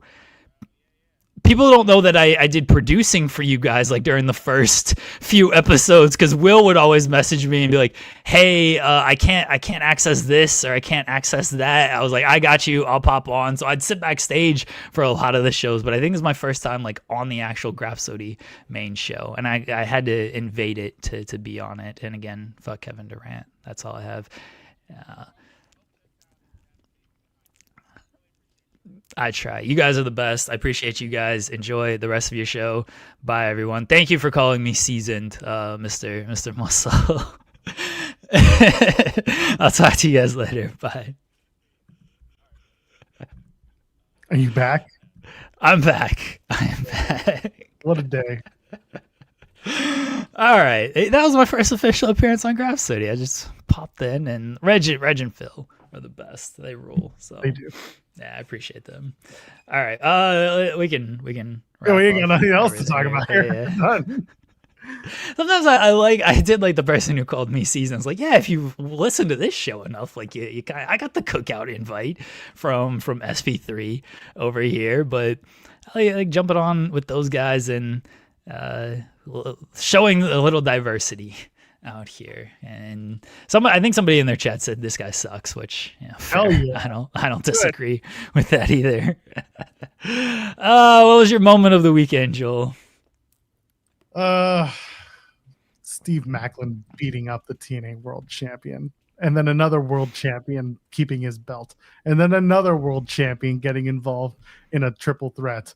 All the World Champions doing their jobs. There you go. Oh, also, someone kicked someone else in the dick to win a wrestling match, and therefore became number one contender for a world championship. You got to respect that. That's what wrestling's all about. Kicking him in the dick. You already know mine. It was the greatest TNA knockout of all time, solidifying herself by winning the TNA Knockouts Championship. Ariana Grace in one of the best matches of all time, defeating Li Ying Li at TNA No Surrender. We're back tomorrow. Who that is, I don't know. We'll Wait. find out. Jeremy will be here. I'm frozen. Even myself or SB3 will be here. We haven't decided, but some combination of the three of us will be here to talk about maybe Monday Night Raw, unless they somehow end in a DQ. But I assume one of those elimination chamber matches is going to be the main event, and if it is, then we'll be talking about Raw. But anything else to plug? We got to do the rest of the stuff. Yeah, we have results of our poll question. Favorite show this weekend. No Surrender got 8%. SmackDown got 9%. The NBA All-Star Game got 10%. And Grand Slam ran away with it at 73%. This show is very AEW heavy. Our chat is very AEW heavy, I should say. What did we accomplish today, Joel? Hold on, I'm setting up something. Okay. I got an interview conversation started for this show. What was the question again? What did we accomplish today, Joel? We talked about fast food and some wrestling, I guess. Nut bushes, and Andrew Zarian knows way too many people and knows way too much, and he needs to be stopped. But we love him, so he doesn't really need to be stopped because he's cool. The biggest thing we accomplished today is that Joel was in the cook chair for about 10 minutes while I was on Grapsody. Like 3 minutes. I was literally working on something. Was it 3? It was longer than 3 minutes. Maybe 5 minutes. I was working on something. Jesus. I know. It's just very funny that they all went with it. A bunch of dicks. It's okay. All right. We'll be back tomorrow, allegedly. I guess I don't know who I'm doing the show with tomorrow. It'll be me or SB3, one or the other. Well, no shit, I assume. I mean, it could be someone else. I don't know. There you go. But we'll be back tomorrow. We're here every day. Hey, we don't always get to say this on the show, but thank you, and we do appreciate our chat. We do appreciate the people who show up for us and hang out with us, and it's fun. And Jeremy makes those faces while his screen goes black, and that's all that matters, because we just want to say y'all are pretty cool. You suck, but you're pretty cool. So for Jeremy Lamberts, you know who we are. You know who he is, and I am, and SB3 was here too. Leave a thumbs up on the way out, ladies, gentlemen, friends beyond the binary. We will see you in the next one.